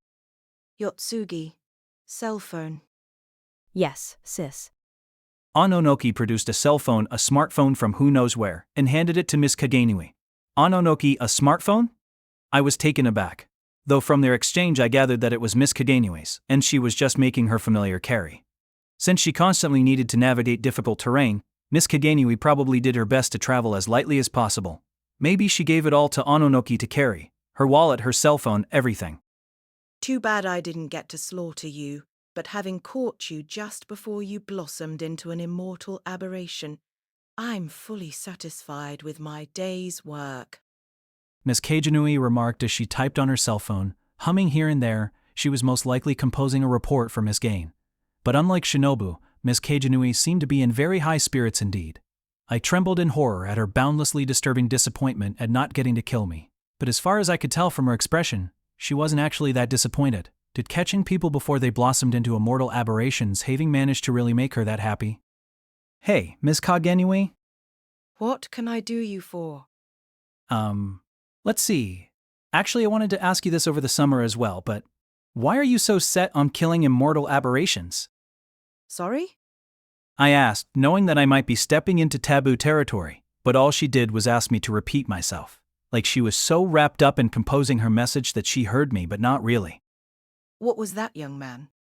I was just asking why you're so intent on killing immortal aberrations. As a field of aberration specialization, that's quite specific, isn't it? Maybe it is at that, but I don't really think of it that way. Seeing as most aberrations, monsters that is, are already dead. Isn't that right, Yotsugi? Sure, though the standard is pretty ambiguous, Monsieur. Depending on how you interpret immortality, you could even say that Big Sis is a general practitioner. Well, sure, fair enough. Since the one saying so, her familiar, was a corpse Tsukumogami, an immortal aberration you might expect to be a target for Miss Kageniwi in the first place. Because of that contradiction, or failure even, maybe her area of expertise was surprisingly fuzzy, intuitive, so to speak. And it was Kaiki, of all people, who described Miss Kageniwi and Ononoki's specialty as narrow. Maybe I'd made a real fool of myself taking what he said at face value. I was mortified. The fact is, I'm not the only expert who specializes in immortal aberrations, though it's true enough that there's only one other who's as keen as I am to kill them, no matter what the cost. So there's someone else, huh? Somehow that didn't sit well with me. As someone she'd tried to kill as an immortal aberration she'd tried to roll, with that ferocious fanaticism, no matter what the cost. Kihe, that someone else is a bit of a recluse, though. So don't fret about it, young man. Even went astray from Miss Gaines' group. That one, a real stray dog. No need to take that into account. As to why a body specializes in immortal aberrations, well, it's because no matter how much you smash them or how hard you hit them, you can never go too far. Yeah, I've definitely heard that part before, but I didn't think that could be the only reason. Did she really set herself against all immortal aberrations for that reason alone? It seemed like an all too perilous way of life. She was a street-fighting woman, maybe that was reason enough? Like she was intentionally selecting the highest difficulty level or something? Though other than the bigger of my little sisters, I've only ever encountered that kind of character in boys' manga. What, young man? You hankering for the spin-off about how I got started down this path? No, I'm not such a nosy Parker. It's just, to be honest, I'm bothered by how much it bothers me. Ashino was the first one of you I met, and his area of expertise barely seemed to amount to anything. But ultimately I guess the same is true of you and Keiki and Ms. Gang too. What you on about? You ought to be more worried about Yotsugi's reasons than mine, anyway. Huh? The thrust of my question suddenly deflected. I turned towards Ononoki, but she was just looking at me, expressionless, as always, blankly, vacantly, looking at no longer fully human me. Miss Kageniwi, what do you mean? Apparently her smartphone vibrated as I was about to pursue the matter. She'd gotten a call while she was still in the middle of composing that message to Ms. Gan. Ms. Kageniwi checked the screen, which I couldn't see from where I was standing, and scowled, then pressed the button to pick up the call. Hello, Kadenui speaking. Well, it's not like it was such a race against time at this point, so I wasn't particularly worried about being interrupted. What did worry me, though, was Miss Kageniwi's ebullient mood souring somewhat. Her expression changed visibly. Huh? Hang on a minute. Hang on. I was just now telling the young man about. That can't be. Senpai? That's just too awful. Senpai? Senpai, there's only one person in the world Miss Kageniwi calls senpai, so that meant she was talking to Miss Gain Izuko Gain, in which case her change of expression made sense. Even Miss Kageniwi had trouble with Ms. Gain's unique brand of presumptuousness. For my part, my first reaction was that you'd expect no less to call just as there was a break in our conversation. In fact, just as Miss Kageniwi was composing a message to her, you'd expect no less of Miss Gain, and yet… Uh-huh. But right now, Tadatsuru, really… Okay, I'll let Araragi know that's all we can do right now, I reckon. And we're okay as is? Just keep going with the flow? Miss Kageniwi nodded 2 or 3 times, then said, goodbye, and hung up. She did know how to say a proper farewell, I thought to myself. It was, frankly speaking, no time for such frivolous thoughts, but I had a bad habit of comparing Miss Kageniwi and Keiki and Miss Gain to Oshino. Young man, the worst news has come at the worst time. Huh? That call was from Ms. Gain, though, wasn't it? No, there was no doubt about that, but hang on, Ms. Kageniwi hadn't told the other person a thing about the current situation, that is to say about my condition. In other words, she hadn't delivered any of the report that she'd been preparing, that she'd been composing in written form, which meant naturally that the conversation had been about something Miss Karis Gang had on her mind. And that conversation concerned this worst news? In which case, why would this be the worst time? To begin with, any time you get the worst news whenever it is, that moment that right now automatically becomes the worst time, doesn't it? I'll lend you Yotsugi for a spell. Now hurry, there's not a moment to lose. Hurry, to where? To Saruga Kanbaru's house. To the house where Gan Senpai's sister To's daughter lives. Hurry up and go find your little sisters. Though they may not actually be there anymore. Yotsugi Ononoki's finishing move. The finishing move of the Shikigami employed by expert and violent Onmojiyozuru Kageniwi was known as the Unlimited Rulebook. Rules consisting mostly of exceptions.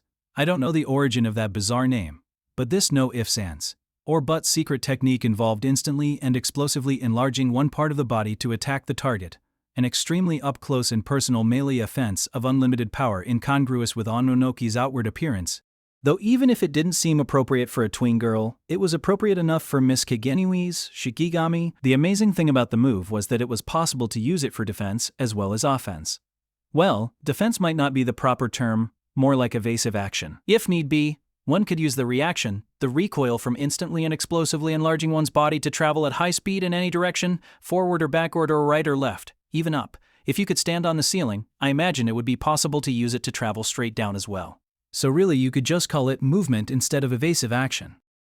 To put it in RPG terms, it was simultaneously both a ranged attack and a movement spell. What I'm getting at, in other words, is that even as the crow flies, it was a fair distance to Kanbar's house from the vacant land, or wasteland, where the ruins of the cram school had formerly stood. But with Ononoki's power, we could make the trip in just a few seconds. At the height of my power, I too could accomplish such a feat. Which was an understatement, to say the least. At the height of her power, when she was known as a legendary vampire, Shinobu could circle the globe 7.5 times in a single second. But unfortunately, she was at present not a legendary vampire at the height of her powers, but an 8-year-old girl at the nadir of her powers, so she was forced to sink into my shadow and ride along. I wrapped my arms tight around Ononoki's waist, squeezed my eyes shut, and seconds later I was standing in front of Kanbari's knight Shoud. Shall we, kind monster, sir? No, hang on, a sec, please. Ononoki was definitely a pro. She was ready for action the second we landed, but the pertinent question was whether or not I was up to it, and I wasn't. It stood to reason we'd taken an aerial shortcut, blasting off like a rocket, but the motion itself wasn't the problem. I was in no shape to handle the changes in atmospheric pressure and oxygen level. I was dizzy and couldn't catch my breath. Altitude sickness mode, I was surprised I didn't pass out, though I guess I should have been glad just to arrive in one piece, and now, it probably would have been even worse if I wasn't already partially vampirified. Though if it'd been through Shinobu's power instead of my own like the last time I experienced this kind of movement, the whole thing would have been no big deal. Yup, at the time I hadn't thought I was relying so flagrantly on that power, which is to say I'd suffered from a certain lack of self-awareness, but now that I'd been told all of a sudden that I could never use it again, I was painfully aware of what I had lost. Even though it didn't actually mean that I'd lost anything, and in fact I'd been steadily losing some vital part of my humanity every time I did it. You okay, kind monster, sir? Ononoki hurried over to me, seeming totally unconcerned. Being a corpse, and all, differences in air pressure, or the oxygen level naturally had no effect on her. Do you need me to give you mouth-to-mouth? I'm in no condition for that kind of joke right now. I hate to say it, but if Koyomi Araragi was in no condition for that kind of joke, then I must have been in terrible shape indeed. But I couldn't huddle there forever, no point in staying hunched over on the ground. Whatever my condition, this was no time for huddling or hunching.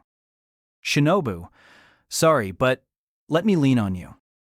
If it must be so, She replied, appearing from where she lurked in my shadow, sinuously. I started to wonder where she'd been while Ononoki and I were gliding through the sky, since I wasn't casting even the faintest shadow on the ground while we were airborne.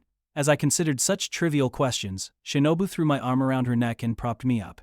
It was night, so her little girl's body had that much strength, at least. A little girl power character, and a tween girl power character. Now, Ononoki, I'm sorry, but I've got another job for you. You're a real taskmaster. Giving me plenty to do, aren't you, kind monster, sir? Well, we've got Big Sis's approval this time, so I'll help out any way I can. But won't it kill you if we jump that high again? No. No one's saying anything about that. Listen, Kambier doesn't live alone. You get me? Her place is a bit of a mansion.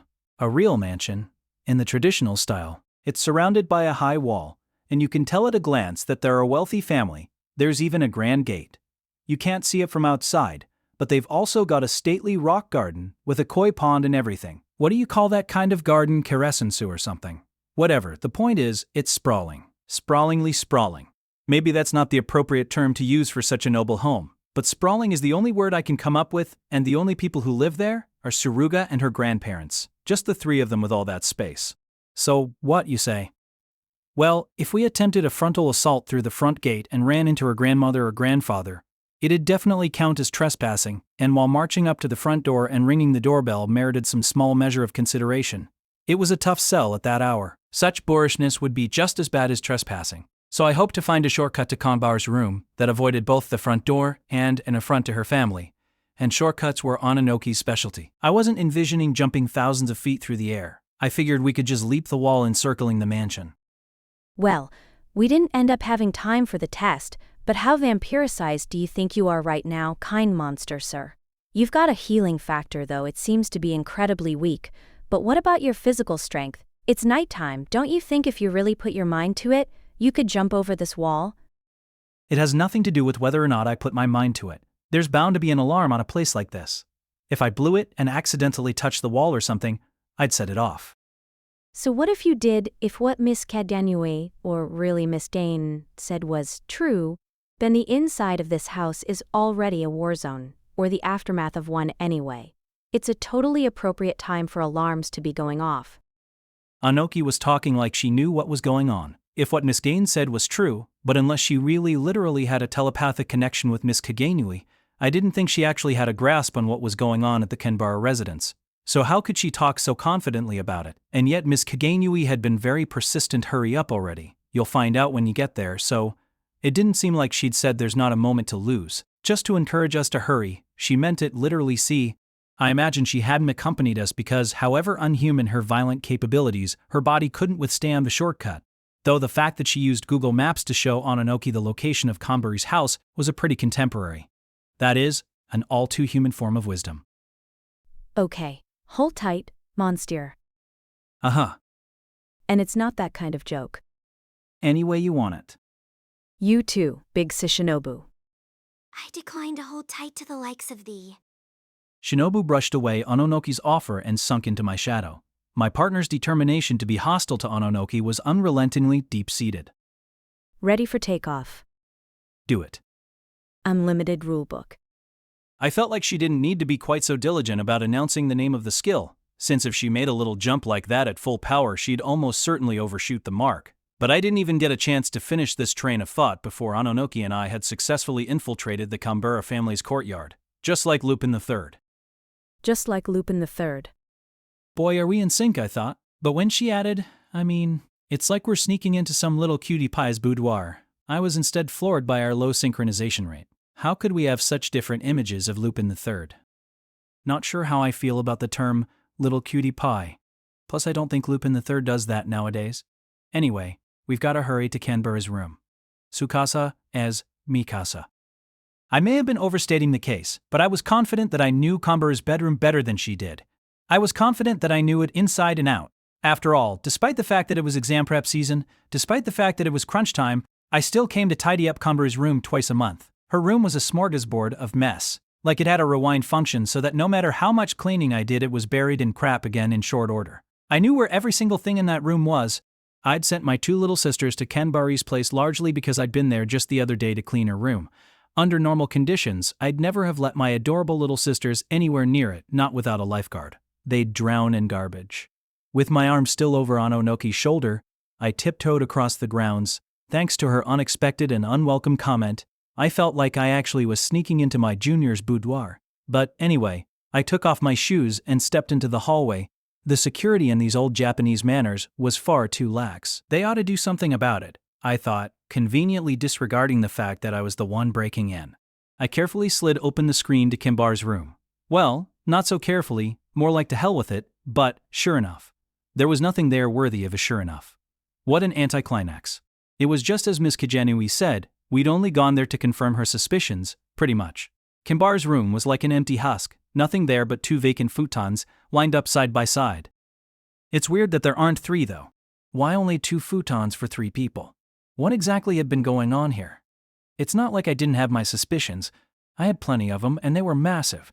But in any case, now was the time for action. Even though it seemed deserted, I crept into the room, careful not to make a sound, and checked the futtons. Feels like a cliché from a detective show, but they were still warm. They can't have got far, may or may not have been the appropriate follow-up, but someone had definitely been lying on these futons until very recently. Next, I smelled the pillows. The pillow on one of the futons bore the lingering scent of Karen and Tsukihi, while the pillow on the other bore the lingering scent of Kanbara. All three of them had been there until very recently indeed. It did comfort me somewhat that the combination had been Kanbaru on one and Karen plus Tsukihi on the other, and then I saw. As I gazed all around the room, I saw something that hadn't been there the other day when I came to clean. A paper crane. Since Kanbaru's room was in the Japanese style, it had a grand tokonoma alcove usually heaped with drifts of garbage. But in the spike and span alcove, which, if I may be permitted a small toot on my own horn, was only empty because I'd taken the trouble to clear it out, sat a paper crane, like a traditional decoration. A paper crane is, it goes without saying, a representative form of origami. I bet there's not a single Japanese person who's never folded one. And yet. What is it, kind monster, sir? Look at this. Ononoki came up beside me and I pointed at my discovery. Maybe I was being overly cautious, but I didn't want to be too hasty about touching it. You're probably thinking, It's nothing but a paper crane, what's the big deal? But Kanbaru's not the type of person to decorate her room with something like this. That's not the type of person she is. I mean, she doesn't have an inkling about decorating the tokonoma in the first place, she just thinks of it as a convenient place to put stuff. A stack of pervy books would be one thing, but something as refined as this. Yeah, refined. Echoed Ononoki, shaking her head expressionlessly, which really made her seem like a doll. The kind with a spring in its neck that wobbles when you touch it. I seriously wanted to touch it. It certainly is a very fine example anyway. Go on, Munster. Pick it up. Huh? But what if it's some kind of clue? It's okay, kind monster, sir. If it's what I think it is me, I'm a shikigami, or a corpse. So if I touched it, I'm pretty sure nothing would happen. But you're still human? All right. That still bothered me, but this was no time for a Q&A with Kanbari and my sisters missing. Nothing had changed. It was a race against time, there wasn't a moment to lose. I picked up the paper crane, treating it as if it were some kind of explosive device, a small, perfectly white paper crane. Tech? I shrieked, not in surprise, but because it freaked me out. The second I picked it up, I don't want there to be any misunderstanding. I'm honestly just putting the facts down on paper here exactly as they occurred. The lone paper crane suddenly became a string of 1,000. It was like a string of cranes had been planted in the floor of the alcove, and the single visible one was the bud, so that when I pulled it up I uprooted the whole thing. A string of paper cranes. Pretty banal, really. Something everybody's familiar with, mostly as something you make for a friend or family member who's in the hospital. Coming out of nowhere, appearing suddenly and unexpectedly like that. Though it almost made me piss my pants. I think it's one of the elemental fears of humankind. A dense swarm of tiny things wriggling around is creepy, even if they're inorganic. Maybe it's even more basic than that, and we're just scared of anything innumerable. But anyway, I trembled at their abundance.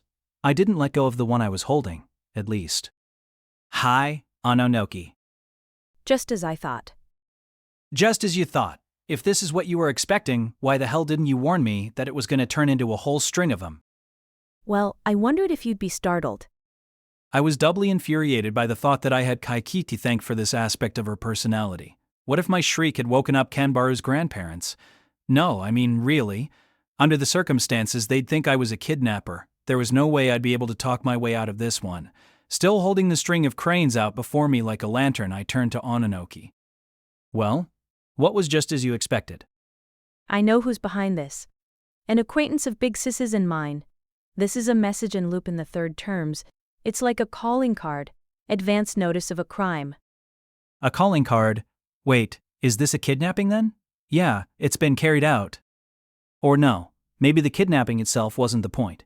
Maybe there was something else, though that didn't provide any consolation, nor alter the fact that Kanbaru, Karen, and Tsukihi were gone. But a calling card? That bastard loves this kind of parlor trick. He loves to scare people with malicious little pranks. Unbelievable, what a creep. But at least this time, it's blatantly obvious why the message was delivered in the form of a crane. Why is that? It's a bird, the shape of a bird, a phoenix. In other words, this flock of cranes, birds who are said to live for 1,000 years, implies your sister Tsukihi. Hun? Come on, Munster. We've succeeded in our reconnaissance mission. Our work here is done. Let's head back to Big Sis. We need her to analyze that string of cranes. If our acquaintance is involved, I'm honestly not sure how involved Big Sis is going to want to get, but I'm pretty sure she'll help that much at least. Tadatsuru Tiori Papatia. It didn't require much effort to discern the unmistakable feelings of antipathy, not to say animosity, Miss Kagenui felt towards this individual. She was visibly aggravated. Tadatsuru? She'd spoken the name when she was talking to Miss Gain on the phone earlier, hadn't she? But at the time, I hadn't realized it was a person's name. In the end, Ononoki and I hadn't found anything other than the calling card, so with it in hand we turned around and headed right back to the vacant land, wasteland where the ruins of the cram school had stood. I started to tell Ms. Kagenui about what we'd found. My junior and my 2 little sisters had disappeared, almost as if they'd vanished into thin air, the futtons still warm. But she cut me off. No need. It seemed like she grasped everything her familiar was doing if she put her mind to it, so maybe she just understood what was going on without my needing to explain. I hadn't imagined that Ononoki's every experience might be getting transmitted to Miss Severi than their Samek-Sabe. Kagenui, did they have an actual telepathic connection, even if it was a one-way street? That'd be a hell of a thing. Thinking back, There might have been a few shady moments I'd rather Miss Kaganiwi didn't know about, but all I could do was comfort myself with the thought that she couldn't have the full picture. I didn't want to deal with any more stress than I already had to. Well, even if she'd gotten an indirect grasp of the situation through her familiar's eyes, seeing something in person was different, so I went to hand over the string of cranes I was holding. Miss Kaganiwi just glanced at it though, and made no move to take it, almost like she'd seen something unclean.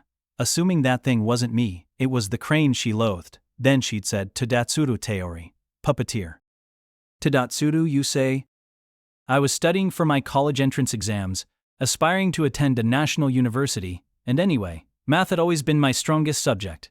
Tadatsuru, Yozuru, Yotsugi sine, cosine, cotangent. Each of their names was an alternate reading of a trigonometric function, which naturally made me curious to triangulate some kind of connection between Miss Wishdaff, Kanui, and Ononoki, and that puppeteer seemed like there had to be some kind of common denominator. But judging from Miss Kaganui's brusque manner, it felt intrusive to ask, or rather, given the current emergency, I'd rather not take the time to ask if I could get away with it. All I wanted was to find out where Konbari and Karen and Tsukihi were. That was my overriding priority. Tadatsuru is a puppeteer, and well, an expert of sorts who specializes in immortal aberrations just like yours truly. I reckon I already told you that. She put extra oomph into the "just like yours truly," but I was pretty sure it was not because she wanted to emphasize that fact. In fact, it sounded like her tone had become more emphatic, in spite of herself, because she couldn't stand it. She just couldn't say it calmly. But asking about that felt intrusive too. I didn't feel like I could point it out. It's not like I wasn't interested in what kind of relationship Miss Kaganui had with this Tadatsuru person, and I might need to know at some point, but given the current vibe I couldn't come right out and ask her. When you say you already told me that, you mean that this person is the stray expert, right? A stray dog, the lone wolf who doesn't belong to Miss Gaines' faction. If you don't. Interrupting me, incidentally, it seemed that the entire time Ononoki had been gone, Miss Kaganui had been standing on top of a rock. I had a hard time seeing the distinction between that rock and the ground, but I'm sure there was one. Now she was back on Ononoki's shoulders. If you don't belong to Miss Gaines' faction, then you essentially don't belong, period, since what Miss Gaines has is less of a faction and more of a network. In other words, Tadatsuru is like an offline computer. Yotsugi. No need to tell him anything irrelevant. I wasn't sure which part of that could possibly be irrelevant, but I felt like that piece of intel sufficed to give me a sense of just how exceptional this Tadatsuru Teori was. Even Meme Oshino and Deishukaiki, misfits to the end, were part of Ms. Gan's faction network. Those two. Wasn't. In which case I couldn't even begin to imagine how stray this dog was, and, in which case I couldn't even begin to imagine how stray this dog was. I couldn't even envision was someone too outsized for words. Like eccentric or ominous. So you're saying that an expert who specializes in immortal aberrations is the one who abducted my sisters and my friend? Then, his goal is... This was a kidnapping. It was easy to get distracted thanks to the involvement of aberrations and experts. But this was a clear case of kidnapping. It certainly wasn't some spiriting away. Depending on the facts, depending on how they unfolded, we'd need to alert the police post-haste. No, it was 99% clear that we needed to. But on the off chance that we'd be devising another solution ourselves, What, Miss Kaganui? What does Tadatsuru Teori want? I reckon I ought to call Gain-senpai before I answer. A body's subjectivity can muddy the waters after all. Subjectivity or personal feelings. What I can tell you is that our boy Tadatsuru has a tendency to let his personal enmities guide his actions so his professional work is weak. By virtue of which, the present situation isn't as hopeless as you might imagine, young man. But? I want to make it absolutely clear to you that, in this situation, as always, you mustn't fall back on your vampire power. Let's get that straight before you find out what's going on, and fly off the handle. So, was she anticipating a situation that would make me fly off the handle? While I may not be quick-tempered, I am quick to jump to conclusions, and I was ready to fly off the handle right then and there, but because I was dealing with Miss Kaganui, a violent omyoji who was itching to shut me up with one blow from her fist, I somehow managed to retain my composure.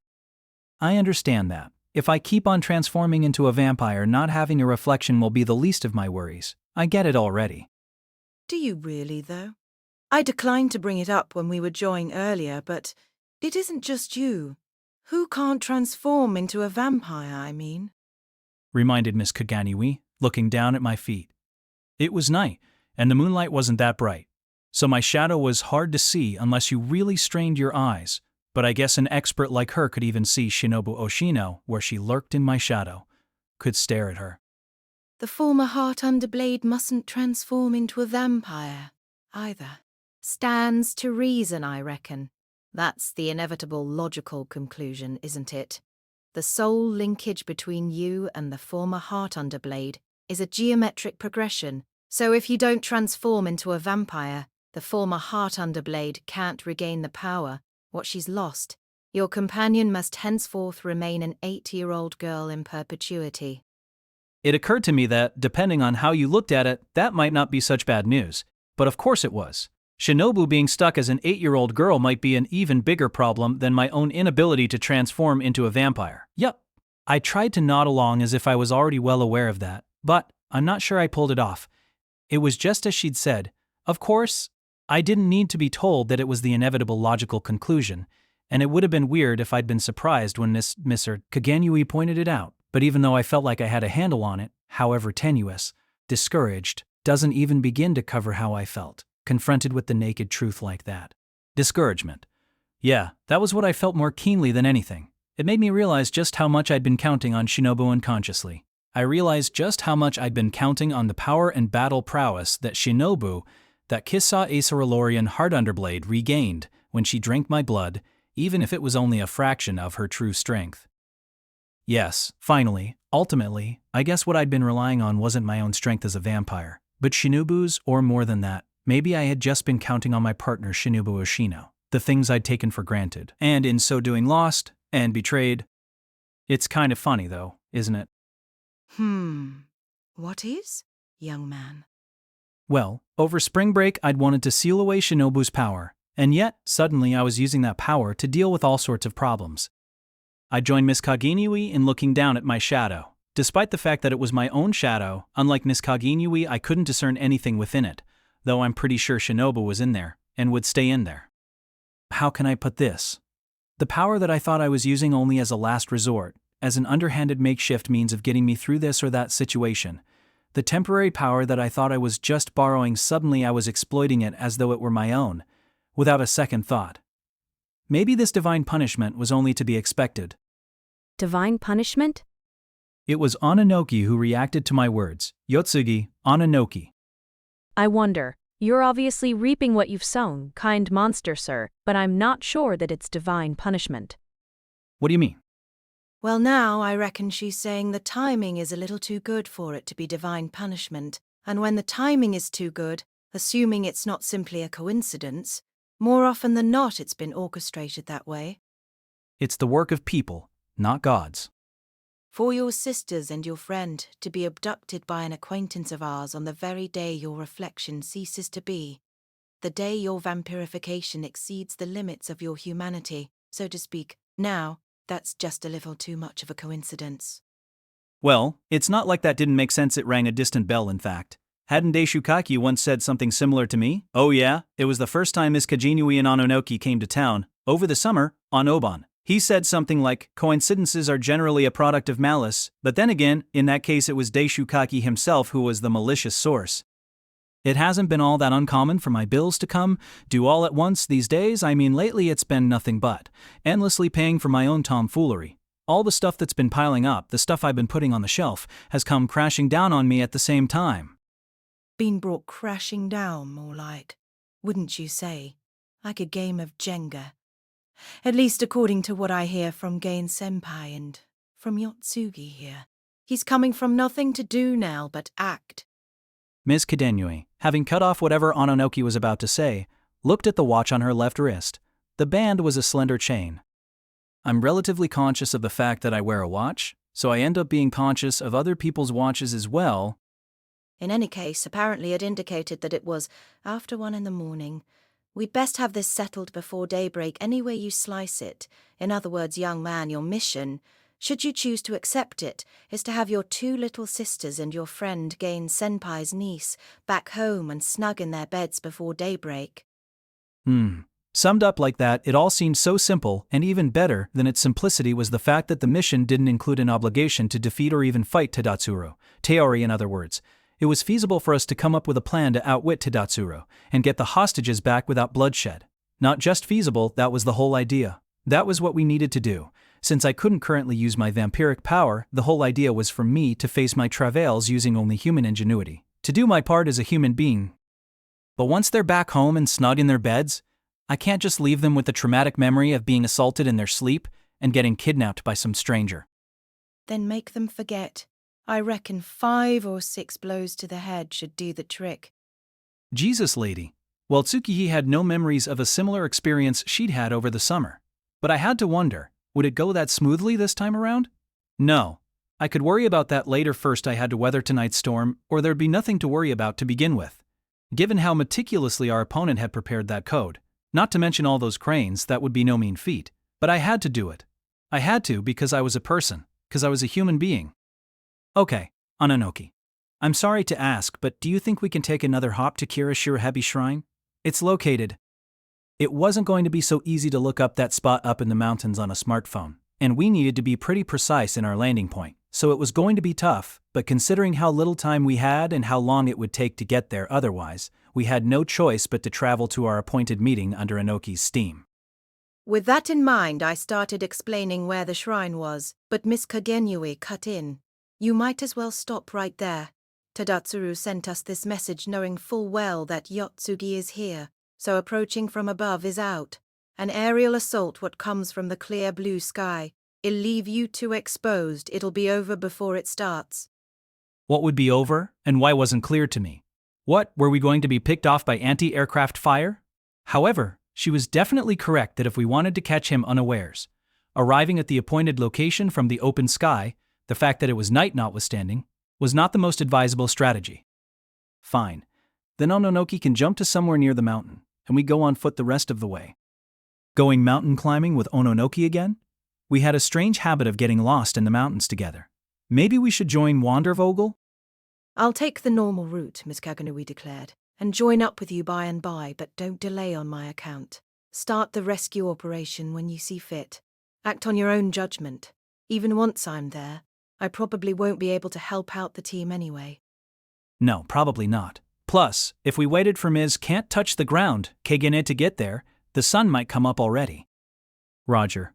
Okay then, I said, putting my arms around Ononoki's waist. It occurred to me each time I did that it must be kind of an indecent sight. By the way, Ononoki, do you think you might be able to keep to a lower altitude? Just a teensy-weensy bit. Can't do a lower altitude, Ononoki said, expressionlessly. But I can do a lower velocity.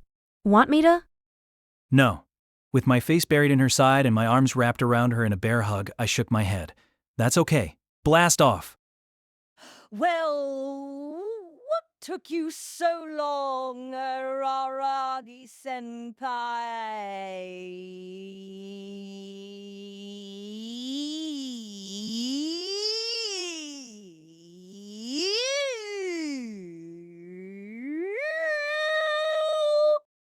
As Ononoki and I alit from the sky at the foot of the mountain beneath Kitashirahebi Shrine, who should be crouching there by the red light at the intersection of the road and the footpath, by booping away on her cell phone. I guess she had never changed the factory settings, so the typing sounds were still enabled. But Ogi Oshino, she was a freshman who'd transferred to Naoitsu High at the end of last year. I had no idea how much she meant it when she said, "I was getting tired of waiting for you." I wasn't even sure what she really meant by it in the first place. But a glance at the screen of her cell phone showed that Ogi wasn't texting away like your average high school girl. Instead, she seemed to be reading an ebook.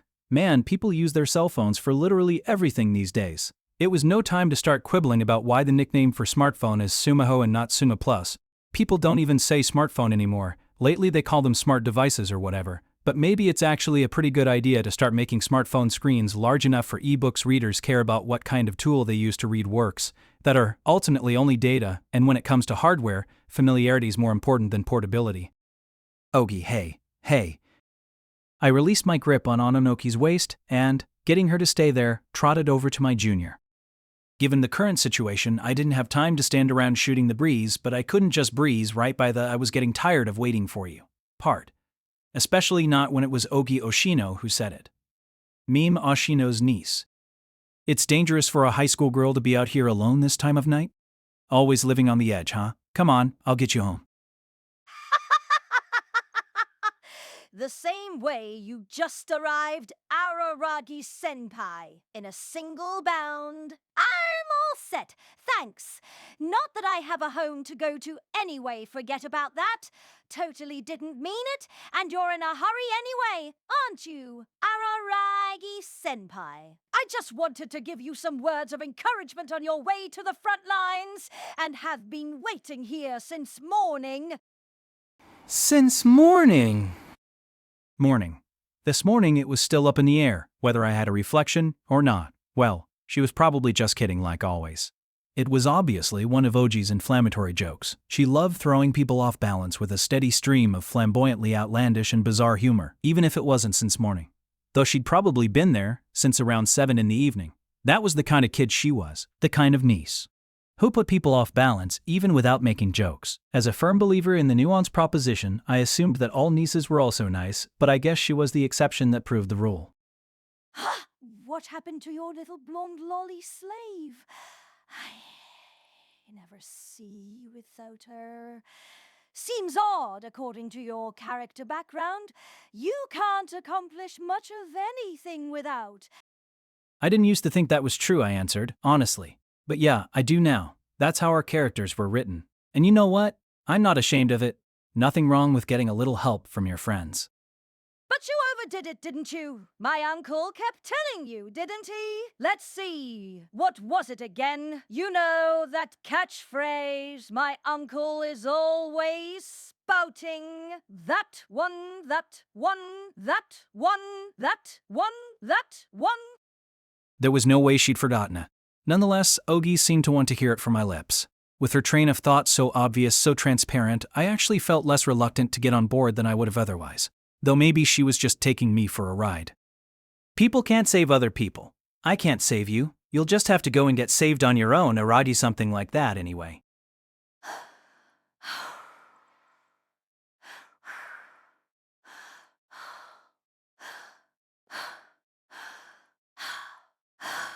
Who'd I forget? I'm so scatterbrained, forgetting my own. Yeah, your uncle's catchphrase. Not mine, I said, which is why I feel astonishingly unrepentant about it. I messed up. I was rash. I should have thought things through. I should have been more prudent. I don't think any of those things. At all. Though I do feel bad about betraying your uncle's expectations and his faith in me, Ogi, and honestly I don't know what to say. You know, maybe I did mess up, maybe I was rash, maybe I should have thought things through and been more prudent. But even so, that is, even if I'd known ahead of time, I'm almost positive I would have done exactly the same thing. As Ms. Kagenui said, it's certainly not Oshino's fault for not telling me. I was intentionally leaving out the most important part, but I assumed that Ogi already knew everything. She knew my situation, knew the trouble I was in, knew why I didn't regret it. I was pretty sure she did. Anyway, she knew, but was purposely making me go to the trouble of telling her about it, playing with me, you could say. Outwardly she didn't resemble Oshino, but personality-wise she was the spitting image of that Hawaiian shirt-wearing bastard, though for some reason Hanekawa said they were nothing alike. Absolutely. Even if you'd known, you would have done the same thing, Araragi-senpai. Which is the whole point. What do you mean, the whole point? I mean the whole point, no more, no less, as me, because that aspect of you is so alluring. I think you're the kind of person who's capable, you know, of distorting things. Distorting what things? I mean, all kinds of things that aren't supposed to be. And I hate it when things are distorted, or should I say, I love it when they're fair and balanced. I want to put things right, is what I'm trying to say. To put things right, to put everything in order. It makes me feel good to put things right, though. It seems like you prefer it when things feel a tiny bit bad, Araragi-senpai. I don't think you'd get on very well with Hanekawa. We hate those most similar to us, or whatever. She believes so strongly, almost pathologically, that everything has to be put right, twice as much as anybody else. How much is twice as much in cat terms, asked Goody, then peered past me at Ononoki, who stood waiting like a doll, just as I'd told her to. Still looking at the familiar, Ogi continued, and here you are, getting a little help from your friend, even as we speak. A friend or tween girl, that's the term you use, right? Asking a teensy little girl like her for help is pitiful. Yeah, maybe you're right. Maybe it is pitiful. But you just saw for yourself. The girl is no ordinary. I'm well aware. I've heard about her before. Had I told her? I guess I must have. But then why call her a teensy little girl in that case? Talking with Ogi always made me feel like I was lost in the clouds. Like the conversation would never end. Or like I'd never find a place to land. Not that finding a place to land meant the conversation would end. What did she know, and what didn't she, and how much had I told her? So does having a not ordinary tween girl on your side make you feel like you've got an army at your back? Araragi senpai? Well done. Tonight'll be another easy victory. Easy victory, how dare you? Have you forgotten that until recently I was making the pilgrimage up this very path to Kitashirahibi Shrine almost every day, and every single time the tables were turned and I barely survived? Yeah, I guess I must have forgotten. I only ever remember the cool things about you, Araragi senpai. Ogi played dumb. That certainly reminded me of her uncle. Still, I was worried about her future, about what that kind of attitude would do to her future, about whether she had a future at all, like I was about Tsukihi. Nope, no good, I said. Maybe I do worry too much about other people, like, what am I doing worrying about other people when I can't even watch out for myself? So see you around, Ogi. At school, I guess. But you won't come to school anymore, Araragi senpai. Her words stopped me cold. How can I put this? I felt like I'd been gently but firmly informed that I'd never again return to the familiar halls of Naoitsu High.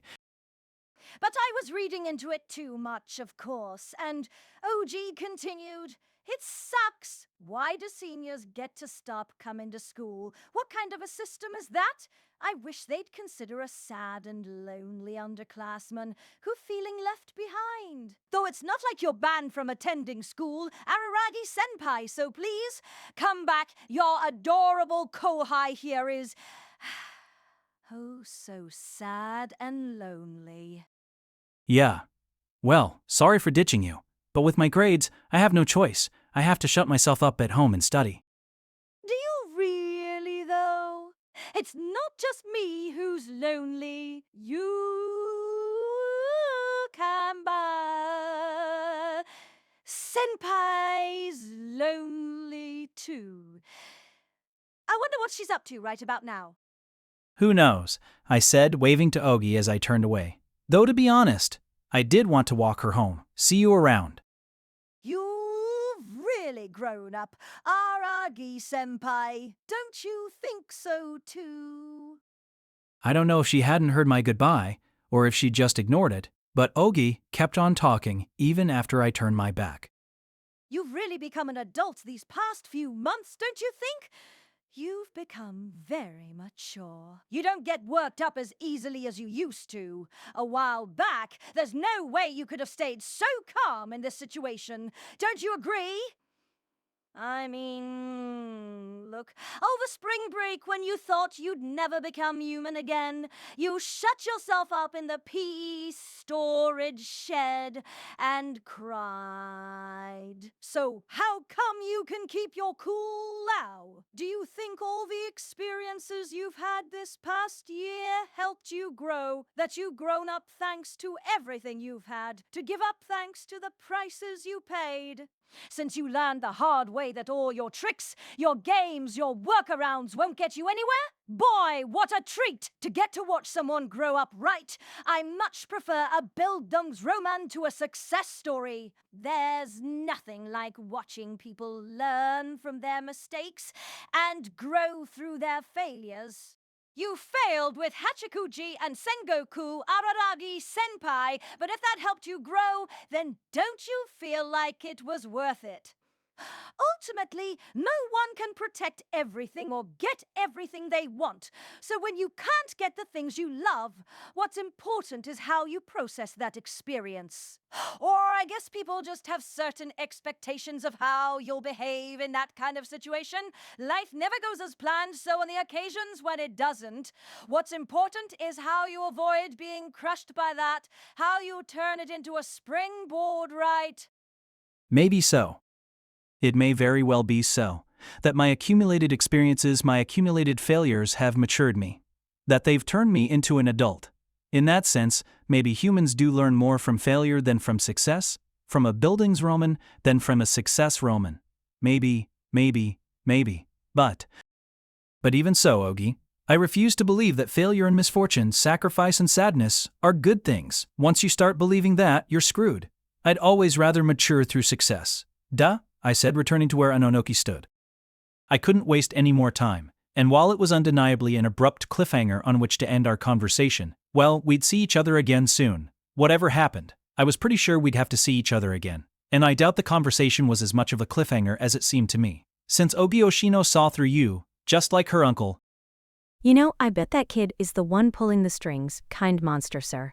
The mastermind who hired Tadatsuru to do some aberration elimination. The last boss who's amusing herself by tormenting you. Ononoki opined calmly as we hiked up the mountain path, though when I say mountain path, in fact when I say path, I'm unfortunately not referring to the familiar stairway up to Kitashirahebi Shrine. Having given up on a direct descent from the sky to avoid being seen, what was the point of then approaching via the usual well-known route via that stairway on which I had once passed? Sengoku, well, Shinobu probably would have wanted to go that way, even knowing that it might be a trap, but at the moment she was recharging her batteries in my shadow. And anyway, I no longer had the power to back up such a bold and brazen approach. In order to get the drop on Tadatsuru to take him by surprise, we kept hidden by taking a path that wasn't a path. Compared to the mountain paths I once trod with Ononoki and Hachikuchi, this was nothing to speak of, or so I told myself. But no matter how much I tried to bolster my spirits, a mountain path at night is straight up dangerous. Dangerous and scary. I mean, you had to watch out for snakes on this mountain even in the middle of winter. Speaking of which, I know the shrine's name is Kitashirahebi, because Hanakawa told me so, but what's the mountain itself called? I wonder, never occurred to me to ask. Is this realization that I don't know something the wisdom of knowing my own ignorance? What did you say, Ononoki? Oh, nothing, just a half-baked prediction. Even supposing it were true, what would her motive be? Though I guess she said it herself. She wants to put things right, but what does that even mean? What is right, anyway? I'm an aberration, a shikigami, a corpse, a tsukumogami that's probably more than enough to qualify me as wrong. It's all smoke and mirrors anyway. I'm just finagling my way through life or death, I guess, using every trick in the book. But even if I'm an extreme example, isn't the same more or less true of human beings too? Like, just for instance, kind monster sir, you fought in the past to protect Tsukihi, right? You fought desperately to protect her secret. But I wonder, did you actually pull it off? What are you trying to say? That I fought for no reason? No, not at all. Not at all.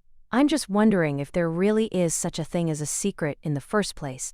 A secret that nobody knows. Whether it's really possible for Tsukihi's parents and sister, her classmates and seniors and juniors, in other words, for all the people around her, not to know the truth. Are you saying I risk my life to protect an open secret? If so, that would make me the biggest clown of them all, and yet I couldn't come up with anything to refute Ononoki's theory. At least not right then. But yes, it was definitely absurd to imagine that I was the only one who knew my little sister's secret, even if no one knew the truth, the whole truth. How could Tsukihi keep such a massive secret from everyone else? It seemed impossible that no one would know. In fact, it was much more realistic to imagine that everyone knew, but wasn't saying anything. I shouldn't let that discourage me, though, because then I'm not alone, then everybody's out to protect Tsukihi. That thought gave me a thought, a pretty shameless thought, that if everyone found out about my situation, maybe they'd protect me as well. That was probably aiming a little high. Listen, I'm just spitballing. All I'm saying is that maybe it's possible, qualified Ononoki. At the end of the day, even though everyone's pretty glum, they do their best to seem glib, just enough to make everything seem right with a world where everything really isn't. Just enough to make it seem like there's some kind of order to the universe, to their lives. You make it sound like the world is made of paper mache. More like the painted backdrop to a play, or maybe just a giant international expo. Same goes for Tadatsuru, I bet. Do you want to hear about him? Incidentally, our marching order was her in front, trailblazing a path through the trees and me following behind on the path she created, like a total loser, totally reliant on her. They say snakes bite the second person that comes through, so it's not like I had it easy. But when it came to the requisite power to forge a path up a mountain, I couldn't hold a candle to Ononoki. I had no choice but to follow after her like a loser. How have the mighty fallen, pitiful, just like Oji said. To be perfectly honest, no, I don't. Really, even though he's abducted 3 of your dearest people? Yup. For me, the ideal course of events is that we take this Tadatsuru by surprise, snatch the 3 hostages from under his nose, and come back down the mountain without him ever seeing us, or finding out that we were there. Conversely, nothing could make me happier than to get this over with without ever seeing Tadatsuru's face, hearing him speak, or generally knowing anything about him whatsoever. That would be wonderful. That would definitely be ideal tonight in light of our plight. But that'll just get us through tonight's plight. It won't actually resolve anything. What do they call that? A game of fox and mouse, of tanuki and mouse. A game of cat and mouse. That's the one. A game of cat and mouse. An endless string of fruitless battles. Doesn't feel like much of a game, honestly. Though I bet a cat would have a lot of fun with an endless string. Ononoki unconsciously darted glances in every direction. Maybe all this talk of animals made her feel like they were out there somewhere, close by. Not that I'd ever heard anything about foxes or tanuki or even cats on that mountain. It felt like literally anything could appear out of that darkness. Though, who knew it would be so hard to walk at night when you couldn't see in the dark? It took all my concentration just to keep from tripping, and I was covered in cuts. Would little wounds like that heal right away, given my current state? So I think you're going to have to convince Tadatsuru like you've done in the past. Face him, talk it over with him, and make him give it up. You might be right, but talking it over isn't actually such a mature solution. Lately I've been thinking that hashing it out is no different from fighting it out. It's just another form of violence. Which is why, to tell the truth, after we recover the hostages I want to shut myself up in my room and let you or Ms. Gain or Ms. Kaganui take care of the rest. That really is the unvarnished truth, isn't it? It makes me happy that you can be so honest with me. Well, it seems like Ms. Gain is working to protect you, Monsieur. This time, anyway. She really seems to have taken a shine to you. Or maybe she feels responsible, in her own way. Responsible for what? Well, I bet she's super conscious of failing to prevent what happened to Nadeko Sengoku. Miss Gain's not the type to regret it, but maybe she's trying to make amends for it. Since the thing with Nadeko Sengoku has been one of the main drivers of your precipitous descent into vampiredom these past few months. But that was just a matter of time anyway. Just a question of whether it happened sooner or later. Even without the whole Sengoku thing, other problems would have cropped up. I would have borrowed Shinobu's power to deal with each of them, gotten complacent about wielding the unbridled fury of my vampiric power, gotten carried away and lost my humanity. Am I wrong? You're not wrong. Which is why you've got to stop now. Now's the time to give it up. Now that you can see, or not see, the reflection of your actions, this is your golden opportunity. You said it yourself, Monsieur. You probably wouldn't have stopped until these symptoms manifested anyway, but still. I want you to listen to me. I don't want to intrude on your view of life, or death. Monsieur, I don't want to trample all over them in muddy shoes. But right now you don't know enough about Tadatsuru. Since whatever happens, I doubt you'll get out of this without exchanging at least a few words with him. Big Sis didn't seem like she wanted me to blab about this to you. She even stopped me from telling you about it earlier, but fortunately Big Sis isn't here right now. Wait, hang on a sec, Ononoki. Since you're a Shikigami and she's your master, won't anything you do be transmitted straight to her? It sure will. Then we're SOL, aren't we? She can't hit me if she isn't here. Ononoki bloodied but unbowed. In this age of telecommunications, where people can stay constantly connected regardless of distance, I was envious of her attitude. Up to and including her indifference to the fact that Miss Kaganui would probably just hit her later on. Tadatsuru, well, it's definitely true that he specializes in immortal aberrations, same as Big Sis, but the nuance of immortal aberrations is slightly different for each of them. Slightly but clearly. Big Sis specializes in immortal but still living aberrations because you can't kill something that isn't alive. Tadatsuru primarily deals with dead aberrations. That's the source of the disconnect between them. Living immortality and dead immortality? I think I heard something about that somewhere before. The difference between ghosts and zombies or something. Tadatsuru's love is reserved for life in the form of unliving dolls originally anyway, but that alone doesn't pay the bills, so he isn't too hung up on it. He does all kinds of odd jobs. Yeah, makes sense. Totally makes sense. Otherwise, why would he come after a living immortal aberration like me? I'm an artificial aberration, myself. I couldn't immediately muster a response to Ononoki suddenly bringing up the subject of her own origins like that. It was Ms. Gain who drafted the plan, just as you'd expect from Izuko Gain, but it was Big Sis and Deishu Kaiki, along with me Moshino and Tadatsuru Teori, who carried out the actual creation. I guess it started as a summer research project for a bunch of college students with too much time on their hands, in the beginning of the beginning. Though that beginning is too far back to have anything to do with me, noted Ononoki. An artificial tsukumogami made from the corpse of someone who lived for 100 years. Hun? I don't get it. I knew Kaiki was involved in your creation, but doesn't that mean Tadatsuru was part of Miss Gain's group too? Back then, even Miss Gain was just a college student, a regular old college student. She wasn't the leader of that faction or group or whatever yet, though I don't think she thinks of herself that way even now. People just drift apart over time, even if there's no specific falling out. That's how it goes, right? Is that how it goes? Well, the old me might have readily answered yes, but at this point, I didn't want to believe it. I didn't want groups of people to drift apart. But even if I didn't want to admit it, I knew somewhere deep down in my core, that it was probably true. Once I graduated from high school and moved away, the relationships I have would change, and we'd probably drift apart. The reason Big Sis and Tadatsuru have bad blood, the reason they still have something like a feud going, the reason Big Sis maintains her unpraiseworthy attitude, I'm the source of all of it. It's a struggle over ownership of this Tsukigami of me. Kaiki was the first to renounce his claim, followed by Meme Oshino, but I'll skip that part. Different people have different takes on that part of the story. There are 3 sides to every story, you know? The me at the beginning and the me now aren't the same aberration anyway. That definitely sounds complicated. But basically, you're saying that Miss Kagenui and Tadatsuru ended up fighting over you, and Miss Kagenui won, like in the Judgment of Solomon. Though if we're going to liken it to the Judgment of Solomon, it seems highly likely that Miss Kagenui would have won the tug of war and gotten Onoki by sheer strength alone, in which case Tadatsuru would have a legitimate gripe. In any case, a friendship ending over who got to keep a doll reminded me of kids playing house, and it seemed really childish. Actually, Ononoki, however, refuted my admittedly very rude surmise regarding Miss Kagenui, even though I hadn't actually said it out loud. I picked Big Sis. She tried to push me on Tadatsuru, but in the end, she agreed to take me. Ever since then, she and Tadatsuru have been estranged. Not that they were ever the best of friends, but that was the decisive split.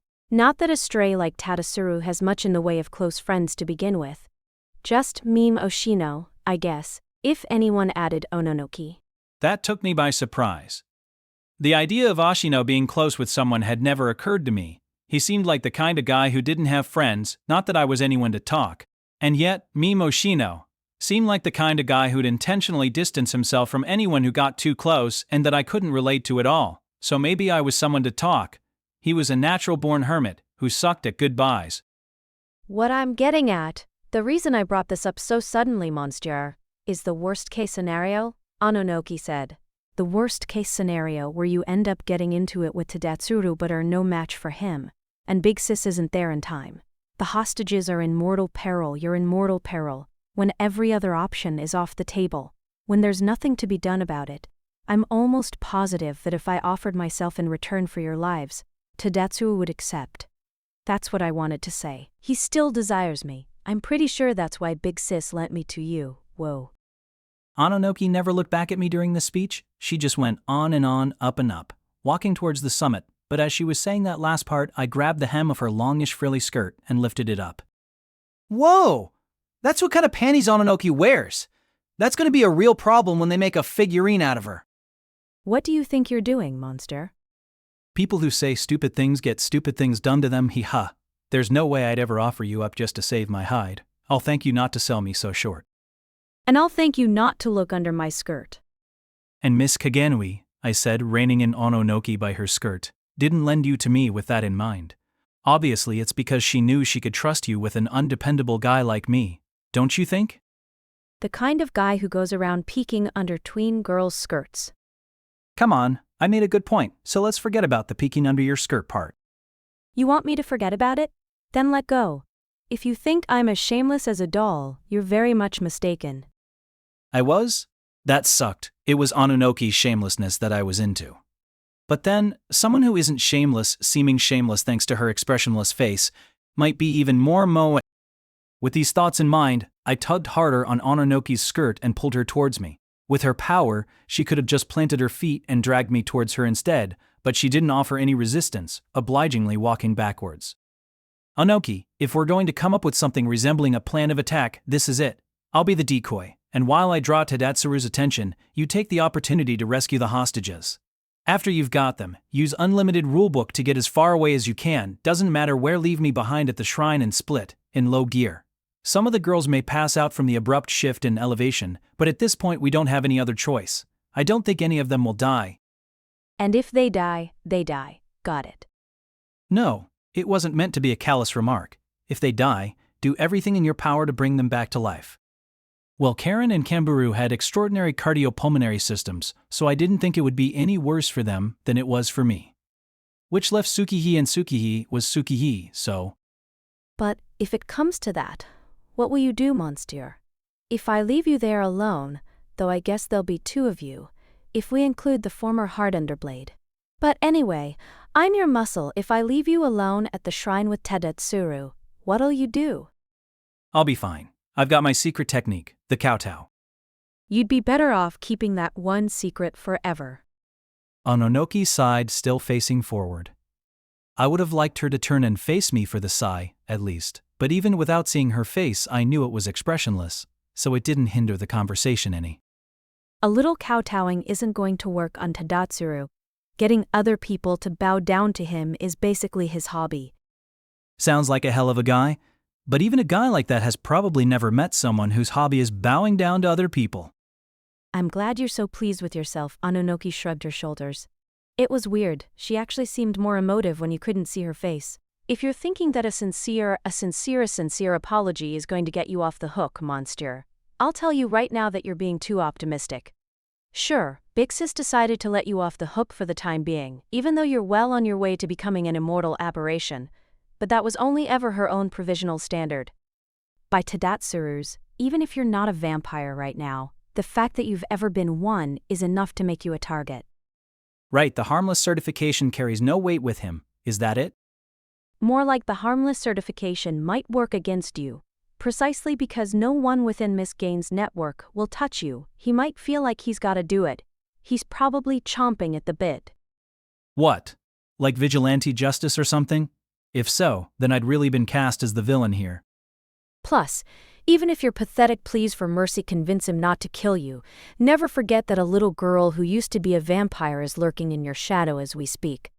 On the 1 in a million, 1 in a trillion chance that he lets you live, there's no way he'll do the same for Big Sis Shinobu. Absolutely no way. There's another route though. If you offer up the aberration formerly known as Kissshot Acerolarian Heartunderblade to Tadatsuro, he might spare you, and only you. That's never gonna happen, Ononoki, though I might offer myself up for her sake, I said. In fact, the proposal might have made me grab her by her lapels if I hadn't been prevented from doing so by the fact that my hand was busy holding up her skirt, that of all things was out of the question. Didn't think so. I wouldn't expect you to offer her if you wouldn't even offer me. Ononoki seemed to have already known what the answer would be when she suggested it, and backed off readily. But here's the thing, Monsieur. You're still talking the same way you always have. You haven't grown up at all. Retaking the 3 hostages safely without offering him Shinobu or me and saving yourself in the bargain, that's nuts. It's like dining and dashing at a fancy restaurant. Everyone's got to pay the appropriate price for their actions, right? Like how you paid for your over-reliance on the immortal power of a vampire with your very humanity. As long as you don't learn that lesson, Monster, you're going to keep skipping out on the bill until finally you lose everything. And yet it's hard to take you seriously, I said, when your panties are showing like that. The fact that my panties are showing is 100% your fault, Monster. Don't go blaming everything on me.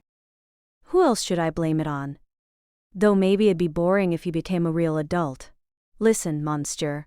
If that's how you feel, then I have an alternate plan. Alternate plan. No way I'm going to let you be a decoy. Actually, if you want to that badly, I won't stop you. But if we can get close enough without being detected, how about I go in all unlimited rulebooks blazing? A surprise attack.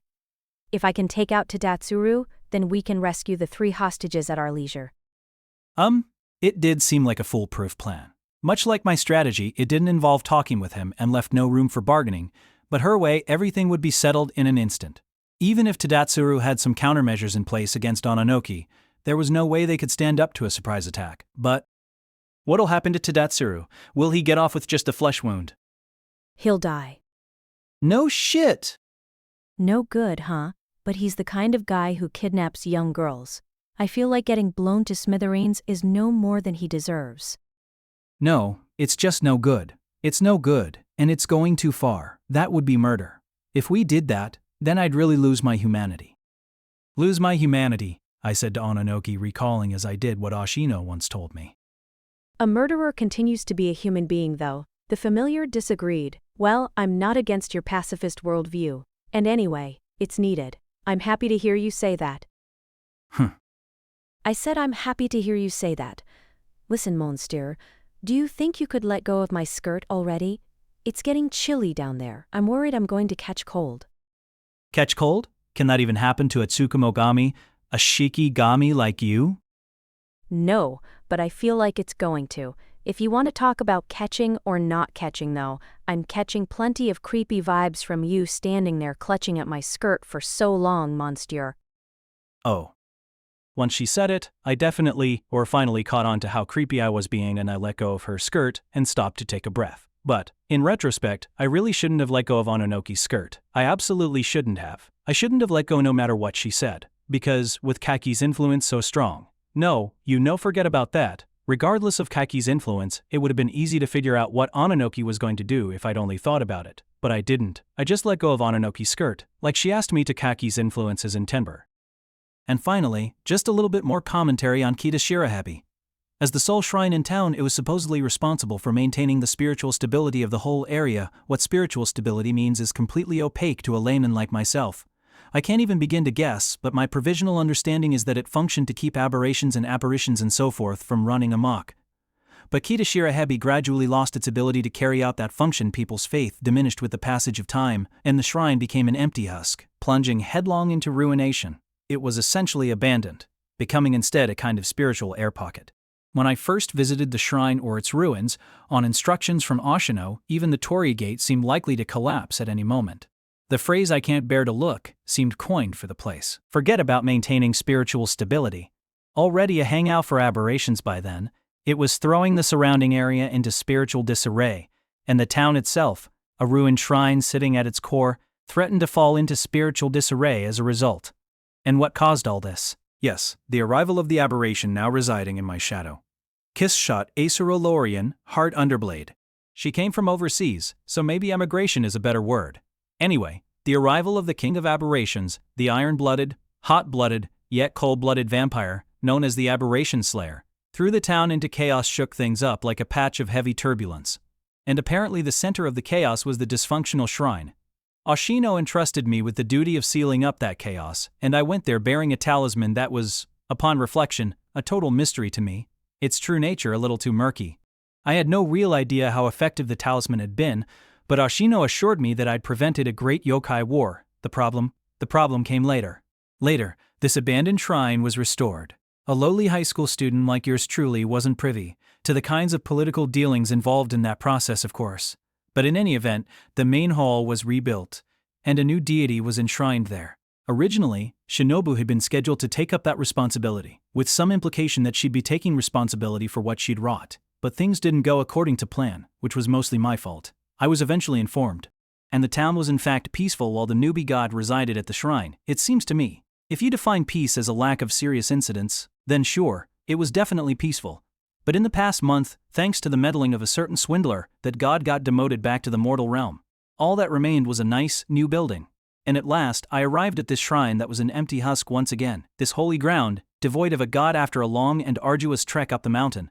The plan was to approach from the back, but staying on course when you're traversing a mountain forest is no walk in the park, and we chanced upon the summit from a completely different angle, specifically at an angle that was almost perpendicular to the main hall. If this were a normal hike, haphazard wouldn't even begin to describe it. It was a disastrous flub that warranted turning around and marching straight back down the mountain.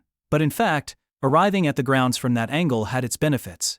Ononoki and I were afforded a perfect side view of the building, and could get a sense of the situation right off the bat. Or at least I, as I was then, couldn't see very well in the dark, and my vision was somewhat indistinct in the black of the night. But right up until that moment, we'd been walking through a forest where I couldn't even see my own feet, so when we emerged onto the shrine grounds and the sky opened up above us, unobstructed by overhanging trees, the visibility was excellent.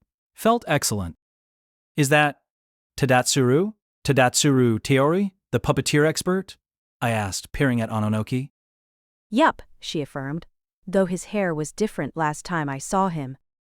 This person, this Tadatsuru Teori, was seated blasphemously upon the shrine's offertory box. And what's more, he was sitting cross-legged. What's even more, he was shamelessly folding little men out of origami. The kind with the separate trousers. It was blasphemous, but it also seemed so bold that a god might lose the urge to mete out divine punishment and just tell him I admire your pluck. It was so naughty, who wouldn't want to let it slide? Though of course, Kitashirahebi Shrine found itself without a god at the moment once again. Tadatsuru folded the origami men, adding the trousers, and then slipping them into the offertory box, one after another. I had no idea why he was doing that, and even if the gods didn't punish him, the current shrine attendant was probably going to be pissed off. Do you think he's using that as a way of marking time? Like, when the offertory box is full, time's up. Bingo. You're pretty sharp, kind monster, sir. Yes, you're looking at one of the corollaries to the law of signs, Tadatsuru's origami clock. Tadatsuru's? I don't remember them assigning that in trigonometry class. Sounds kinda cool, but I wonder if Yozuru had to co-sign the patent application. Okay, enough of my tangents. This was unexpected, or I guess I just hadn't given it any thought, but Tadatsuru Teori turned out to be a fragile-looking young man. I'd assumed he'd be the same age as Oshino and Miss Kaginoi, or 30-something as we put it these days, but he certainly seemed younger than that. His skin was so pale that I wondered if he was ill, and he was dressed in a plainly cutted outfit. If Kaiki was dressed for a funeral, Tadatsuru was dressed like the deceased. Does he always look like that? No, said Ononoki. I think he used to dress more fashionably, but no one keeps the same hairstyle or has the same taste in clothes forever. I suppose you're right. Especially a natty dresser like Tadatsuru. That burial shroud he was wearing didn't exactly scream good taste, even if it wasn't as bad as Kaiki's funerary suit. Could that be why Ononoki seemed a little perplexed? Though speaking of, Oshino showed up for a ceremony there once wearing a Shinto priest's outfit, so maybe that's what was going on. It was a shrine, after all. All the same, I could understand if I was the one wearing a burial shroud. But why Tadatsuru? He continued to fold little origami men, and to slip them into the offertory box. No saying when that offertory box is going to be full, but we should assume it could be time's up at any moment. We took too long climbing up here, and it's already almost dawn. We don't have time to waste watching and waiting. Almost dawn, huh? But that's actually a good thing for you, isn't it, monsieur? They say the darkest hour is before the dawn, so even though ghosts are supposed to appear when the night's deepest, maybe this is vampire time. Well, there you go. The candle burns brightest just before it goes out. I don't think I like that metaphor. Plus, I didn't need to be reminded of my little sister's boyfriend. What kind of a name was Rosakuzawa anyway? Candledill? Weird. But all I've got vampire-wise right now is the lack of a reflection, right? I guess I've also got enough of a healing factor that I can cure my wounds by thinking of Hanekawa's breasts. I don't want to count that among the powers of the noble vampire, but yeah. Ironically, the more your immortal nature waxes, the more squarely you fall within Tadetsuru's field of specialization. Ononoki observed, her tone quite sarcastic. Well, maybe not her tone, given her usual placidity, but she sounded plenty sarcastic. What, should I have said something about her breasts instead? Girls were such a pain, or maybe boys were just stupid. Okay, then what field is he bad at? Good question. Straight up violence, I guess. Humans who wield mystical powers can be surprisingly weak in the face of regular old power. Come on, monsieur. The darkest hour may be before the dawn, but since we can't see when that origami clock is going to strike the hour, we should act now. If we're not going with any of the plans I proposed, I assume we're going with your penny ante decoy strategy. That's what I had in mind. Her calling it penny ante did wonders for my morale. But anyway. Okay, she went on. I'm going to circle around to the spot where we originally intended to come out. Then I search the hall where we assume the 3 girls are being held, and I grab them and use unlimited rulebook to get out as fast as possible. Sound good? Yeah, sounds good. This is basically my first time meeting your sisters and Kanbaru, so if they resist, is it okay for me to shut them up? Of course. Well, as long as you don't mean once and for all, I added just to be on the safe side. How long do you think it'll take you to march around to the back? Not long, since I'll be on my own. The only reason it took us forever to get here was because I had you underfoot, monsieur. Underfoot. Or, should I say underskirt? Literally. If she was going to abuse that adverb, she could have just stuck with underfoot, but whatever. If the girls aren't inside the hall though, that changes things. If I have to search the grounds, it'll take time. Be prepared to keep Tadatsuro talking for at least 5 minutes. If you haven't seen me take off like a rocket by then, if you don't see a reverse shooting star rising from the earth into the heavens, then they weren't in the hall. I'll search the grounds then, but at that point we'll have to assume the hostages aren't here, that they're confined elsewhere, in which case I'll swoop in, sweep you up, and take off. Huh? How come? If they're not here, shouldn't we make Tadatsuru tell us where they're being held? No, because if they're not here, Tadatsuru's unilateral demand for a parley was made under false pretenses and inexcusable breach of the rules for an expert. Totally unconventional. Unconventional. In other words, he will have done us a favor, monsieur. A big favor, enough for us to send him a thank you note. Because if it's no holds barred, then Miss Gain will give us her full cooperation since, as you know, she makes maintaining order within our professional sphere her top priority. Tadatsuru may not be part of her network, but she'd never allow such barbarism. I see. Well, knowing Ms. Gain, that sounds about right, but… Tadatsuru is well aware of all that, so I doubt he'd do anything to offend Ms. Gain's principles. He wouldn't do anything to invite her wrath. But he's already abducted her lovely niece. Since Saruga's last name isn't Gain, he probably isn't even aware of that. He doesn't even know she's got a monkey's arm. And, well, would her estranged niece's kidnapping even make Miss Gain? Ononoki didn't finish her sentence and didn't need to. Miss Gain had plenty of goodwill to go around, but that goodwill was a little too good. There was something inorganic and desiccated about it. Not to say she was cold, but somewhere in there, the thermostat was set too low. She saw goodwill as a commodity. Maybe I'm the unfeeling one saying these things after all she's done for me, but that's my honest opinion. So, I guess they must be inside the hall, I concluded. Doesn't seem like there's anywhere else around here you could safely hide 3 fresh-faced maidens. You could hide them in the dense undergrowth, but they'd be in danger of being bitten by snakes. That didn't qualify as safe. I agree. Okay, commence operations. Monsieur, use your idle banter skill to hold Tadaitsuru's attention for a full 5 minutes if you can. Idle banter skill? What the hell? Before I could unleash that retort on Ononoki, she disappeared into the trees. Now I could no longer stay hidden time to make myself known to Tadatsuru, so the Shikigami could search the hall. My lord. A voice from within my shadow. Shinobu.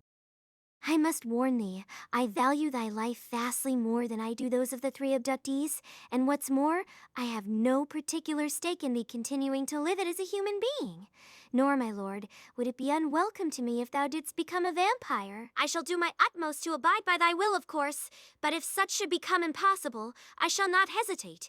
If thou shouldst fail in thine effort to buy time and thus become imperiled by this Tadatsuru lout, in that instant shall I drink of thy blood. Should I have to pin thee down by force, still will I taste of it. I shall make thee a vampire. I shall make thee immortal. I shall make thee fight, and I shall make thee victorious. Though, I too will gladly fight, of course, empowered as I will then be, Shinobu footnoted. 'Tis no concern of mine if thou shouldst lose the last vestiges of thy humanity as a result. No concern at all. No concern at all.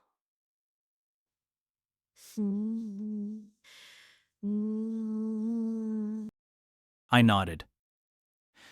Got it. Coming at that moment, it struck me as an effective threat, or maybe as more of a pep talk. I felt like I had to buy that time with my idle banter no matter what. Even if I refused to call it a skill. I had spent many long hours idly chatting with all kinds of people, and I'd do my best to have an enjoyable chat with the expert in question as well. Emerging from the underbrush, I said, "You looking for me? Well, here I am." Every guy's got to deliver a line like that at least once in his life. Hey, or, well, This was Tadatsuru's somewhat lackluster greeting as we stood facing each other for the first time. You could hear the lack of enthusiasm in his voice, and he didn't seem particularly surprised to see me emerge suddenly from the forest. I felt like I'd wasted my big line. His attitude was so apathetic that it seemed like even if I'd appeared from the sky clutching Ononoki, or marched right up the stairs and under the torii, his reaction would have been the same. No, it wasn't just apathy. It seemed more like the despondence of a sick man. No, it wasn't just apathy. It seemed more like the despondence of a sick man is retarded, or march right up the stairs, and it before the— You're Koyomi Araragi, right? Yeah. I am. I'm Koyomi Araragi, I replied, sauntering towards him, taking time to consider what would be an ideal distance for conversation. Obviously, it would be hard to talk if we were too far apart, but if I got too close, it might put him on his guard. Getting too close could invite an attack. Slightly farther away than what seemed like the appropriate distance would be the actual appropriate distance. And, you must be Tadatsuru Teori. Must I? I suppose I must. I don't know who else I'd be. You, the only person, Koyomi Araragi. See for yourself. It pained me to lie, but Ononoki was presently engaged in a separate activity, and Shinobu was presently submerged in my shadow, nowhere to be seen, so technically it wasn't a lie, and, for the time being at least, I could still consider myself a person. Indeed, so how's Yuzuru? I guess climbing a mountain would be a real hassle for someone cursed never to set foot on the ground. Even if she ran through the treetops like a ninja, it'd probably take her at least another hour to get here. Cursed? Cursed? Never to set foot on the ground? Huh? Miss Kaganui wasn't doing it by choice. When you say cursed? As I spoke, I got close enough to peek into the offertory box where Tadatsuru sat, legs crossed. Well, you could only see inside it from directly above, but the arms of the origami men were overflowing a tiny bit from within. Uh-oh. What did that mean? We hadn't been able to tell from farther away, but the origami clock was just about full up. What a close shave. If I'd chatted with Ogi any longer, the clock would have struck the appointed hour. Tadatsuru had stopped folding the figures once I'd appeared. But, man, the guy was an origami speed demon. Maybe the 1,000 cranes had been prepared ahead of time to be left in Kanbari's room. But as for these paper men, he must have folded them all right here for the clock system to function, and he'd filled the offertory box in only a few hours. It hadn't seemed like he was folding them that quickly, but— What do you mean? Miss Kaganui is cursed? She carries a curse, and so do I. A children's game of a curse never to set foot on the ground for the rest of our lives. You too. Well, true. Sitting on the offertory box meant he wasn't standing on the ground. And even after I showed up, he didn't get down to approach me or anything, just like Miss Kaganui, and yet— Since we're at a shrine, explained Tadatsuru, it might be easiest to compare it to the prohibition against walking down the center of the path to the hall, I guess. But calling it a curse might just be my persecution complex talking. I'm sure the person who laid it on us would call it a simple balancing of accounts. Yozuru and I got too big for our britches, and this is the price we had to pay. The cost of our actions. Like for instance, how I didn't have a reflection anymore because I abused my power as an immortal aberration, that kind of price. The price forced out of me for going too far if so. Then this man, and Miss Kaganui, what did they go after that was so out of their league? No, hang on, didn't I just hear that story? And if that was the cause— No, this is all wrong, Tadatsuru said, shaking his head, as though he'd suddenly noticed something. I didn't do this because I wanted to chat with you. I abducted those near and dear to you because you're an aberration, and I wanted to get rid of you. Well, fair enough. I didn't come here because I wanted to talk with you either. Even as I said this, I panicked at the abrupt turn the conversation was taking. In fact, I'd come for precisely that purpose, to keep Tadatsuru busy while Ononoki located and rescued the 3 girls. If I had my druthers, I wanted to hear more about this curse. How far along the way was she? How much time had passed? Damn it, Ononoki had asked me to buy her 5 minutes, but I hadn't checked my watch before the conversation. I had no idea how long I'd been talking with Tadatsuru. 2 minutes? Maybe? No, that was too generous wishful thinking. But had 1 minute passed at least? Please say yes. Why don't you release the hostages? They've got nothing to do with this. Nothing to do with it. Come on, you know that's bullshit. Those precious girls of yours, especially that young lady Tsukimonogatari. I'd hoped to buy a little more time with what seemed like the standard template for these situations, but Tadatsuru nipped that in the bud as well, shaking his head once more. No, this isn't right either. Listen, Araragi, there's something I want to ask you. May I? I promise I'm not just trying to buy time. What was the guy thinking? What did he mean by that? Seriously, what was he thinking? I was the one trying to buy time here. Ah, okay, maybe he was talking about mourning about buying time until the sun came up? That would make sense. The darkest hour may be before the dawn. But once dawn comes, it's morning. And once morning came, I'd be a whole lot weaker. No, wait a second, it was more complicated than that. How much did Tadatsuru know? At that point, Miss Kajinui and Ononoki and I had talked about suspiciously good timing, about how contrived coincidences are the product of malice, but how much did Tadatsuru know about the timing of all this to begin with? Did he know that I had lost my reflection? Or was he under the mistaken impression that I'd powered up by letting Shinobu suck my blood? Which was it? Even if he knew that I'd been talking to Mrs. D. Graham, Kaganui, did he have a handle on why? Ouch, why hadn't I thought this over more and analyzed it beforehand? If he didn't know anything about it, I might have fought him, bluffing that I was at full power. Could it still work? Though my entrance had been too pedestrian to lend itself to that particular change of plans, maybe I could ad-lib it somehow?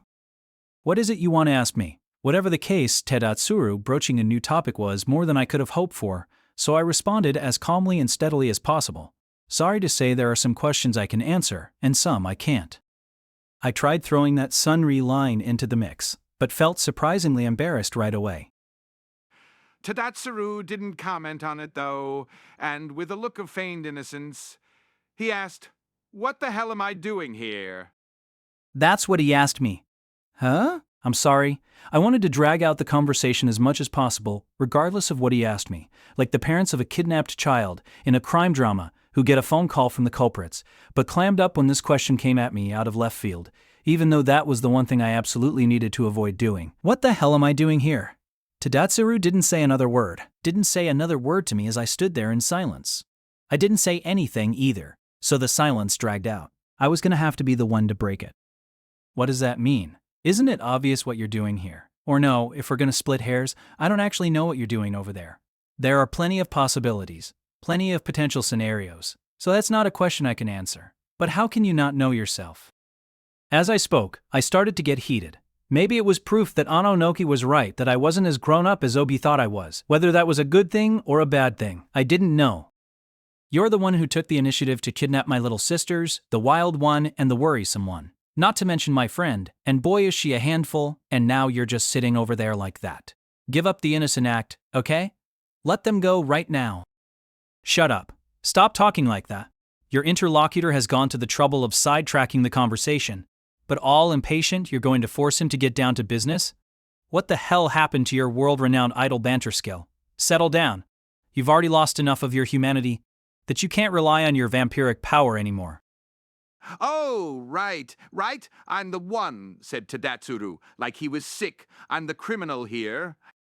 If it's bothering you that I'm sitting, I'm happy to stand up, but listen, Araragi, I'll still be in the dark whether I'm sitting or standing. Even if I stand up, I won't be able to stand it. Not knowing why I'm here, I mean." What was he saying? Was he making fun of me? But I refrained from voicing my uncertainty. Tadatsuru's expression was too serious, he seemed too genuinely worried. For me to say that, for me to get angry about being mocked. He was troubled. Like a philosopher. Like a pessimist. Or maybe it would be more accurate to say like he was worn out. It seemed like he hadn't slept in days. It couldn't possibly be from the origami, so what had made him so tired. So thoroughly exhausted like a dead man. "I don't understand. He complained. What don't you understand? What do you mean by that? You think you can rattle me with all this cryptic muttering? Listen. I sounded pissed off, but also started to think this could be pretty great. I crossed my fingers even. If Tadatsuru, an expert, was this wary of me, it meant he had the wrong idea. He'd misjudged the measly human being called me.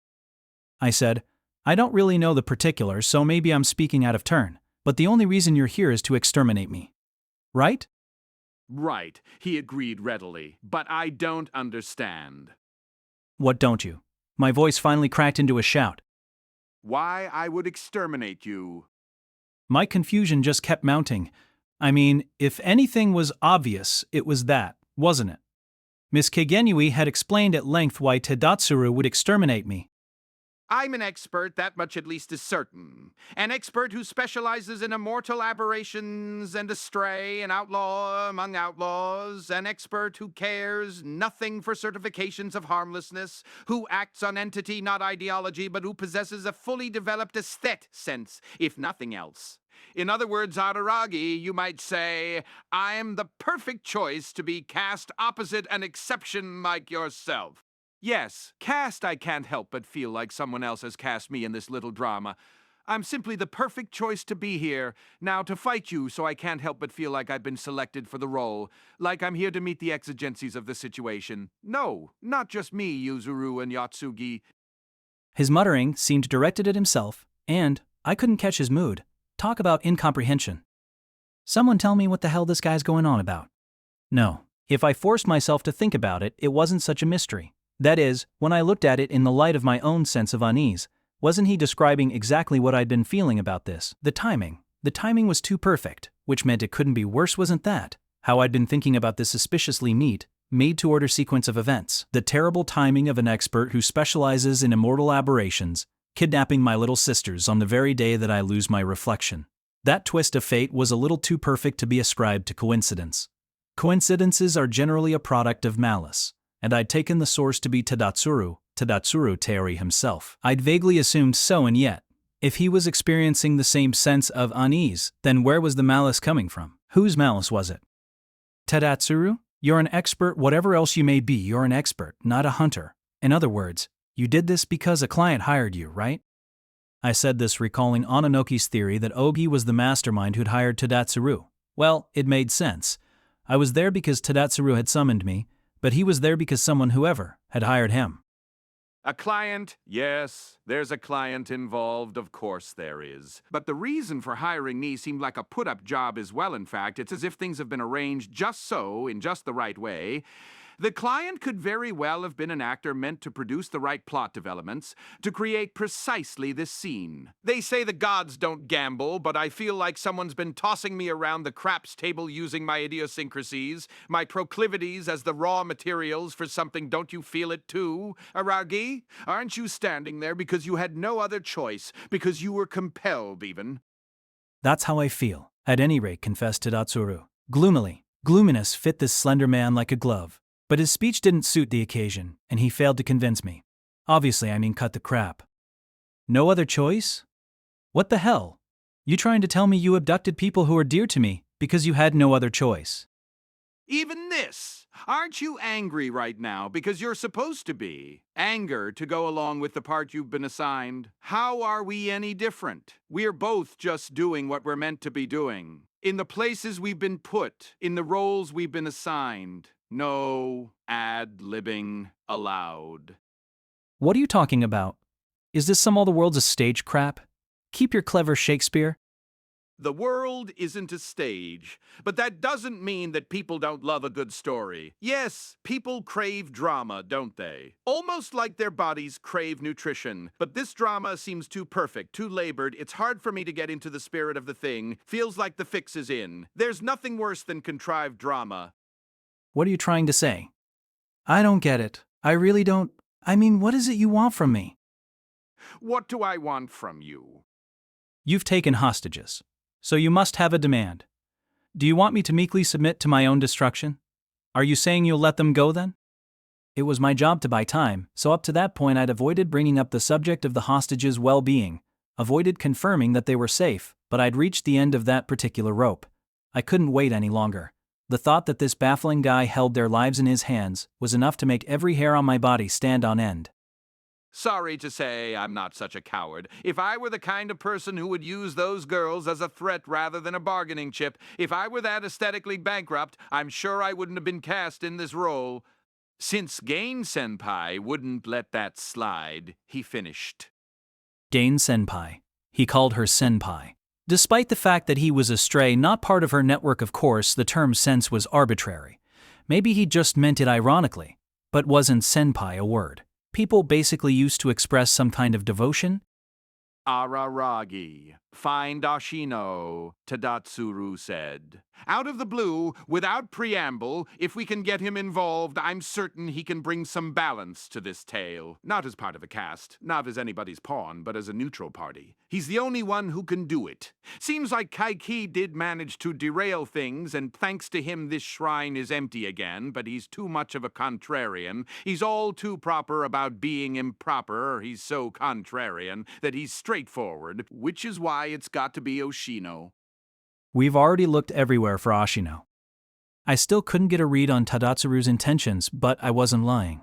Back when everything was going down with Sengoku, we searched high and low for that aloha-shirted bastard.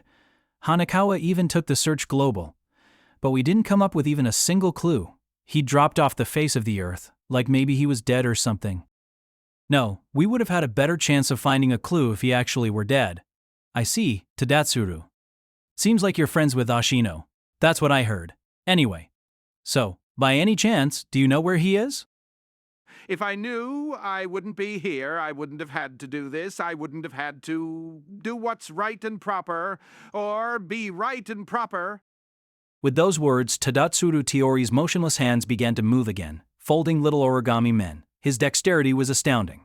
While I was considering how to respond, he also finished making the pants for the first one, and slipped the assembled piece into the offertory box. It didn't go all the way in, it stuck part way out of the box. The origami clock was full to the brim. Well, shall we get started? Though really we're finishing up. Tadatsuru Tiori stood. Astride the offertory box, sitting cross-legged on it, had seemed pretty disrespectful, but now as he unfurled his rangy frame to its full height, it didn't even seem that way anymore. It wasn't disrespectful or blasphemous, it was simply a person standing on top of an offertory box. He didn't seem like anything but a regular human being. Tadatsuru had a piece of origami ready in each hand. Already folded, each in the shape of a shuriken. Were those his weapons? Well, aren't we refined? Guess I blew it, I thought to myself. I felt like we'd had a pretty wide-ranging conversation. Definitely wouldn't have been surprised if 5 minutes had passed, but I hadn't seen Ononoki blast off through the roof of the shrine. There was no way I could have missed it. And since the hall wasn't particularly large, were the girls not inside after all? Whatever the case, I'd bought all the time I could. It was time to get started. I wasn't sure what to do. Should I, at least, lead him on a merry chase around the grounds? Even if I was done for, I hoped Shinobu could get away, but she herself had nixed that idea. Tadatsuru. Wait, listen too. Can't wait any longer. I'm fed up. My vain protestations had no effect on Tadatsuru, who spread his arms wide as he spoke. Spread his arms? What was he doing? Why would he leave himself so thoroughly open to attack? Was he luring me in? If he was, then sadly I lacked the means to take him up on it. I'm fed up with being positioned like a chess piece, moved like a chess piece, and used as a chess piece. I don't want to help turn you into a vampire, he went on, an agonized look on his face. Those words weren't directed at me. What was directed at me was the advice he'd given me before, which he dispensed again now. Araragi. Find Oshino. If you don't, then you'll just have to be proper, and gain only to lose. Tadatsuru, if you're trying to tell me something, could you come out and say it? I'm dumb as a brick. Beat around the bush like that, and I'll never get it. If there's something you want to ask of me, if that was the real reason that you took those hostages, then go ahead. Just ask it. I don't want anything from you. You're, human being. But I do have a favor to ask of you, said smiling. Faintly, ever so faintly. A masochistic smile that didn't suit his slender frame, that hardly went with it. I'm begging you, have mercy on me, and show no mercy, he said quietly. Ever so calmly, spreading his arms wide, leaving his back completely undefended. And while I'm at it, I've got another favor to ask. A once-in-a-lifetime request, so please, hear me out. Seems like you've stopped saying it. I guess you started to feel embarrassed or something, but I want to hear that line one more time before the end. I always liked how you, usually so expressionless, tried to be expressive with that line. Understood. The voice came from behind the offertory box, from within the shrine hall. Unlimited rulebook, he said with a dashing look. She showed no mercy, which was itself a mercy. I doubt he even had time to feel any pain. Yotsugi Ononoki's pointer finger, massively enlarged, smashed through the doors of the shrine and pierced Tadatsuru Tiori's body. No, blew it to smithereens, his slender form, like a withered branch. Funeral shroud, and all evaporated, despite the absence of great heat, like a vampire exposed to direct sunlight. Not even a drop of blood was spilled. A human being vaporized by a blunt force trauma, a most bizarre paranormal phenomenon, aberrational, no doubt. The sight of Ononoki lingering expressionlessly in the hall, her pointer finger still extended, drove that point home. A proper application of the Shikigami's secret technique. What happened? I was perplexed at how Tadatsuru Tiori's body had vanished, almost as if the whole thing was a conjuring trick. But I knew perfectly well what had transpired. It was clear to me, I simply didn't want to understand. Ononoki ruthlessly said it anyway. I killed him, I hit him with maximum force, at point-blank range.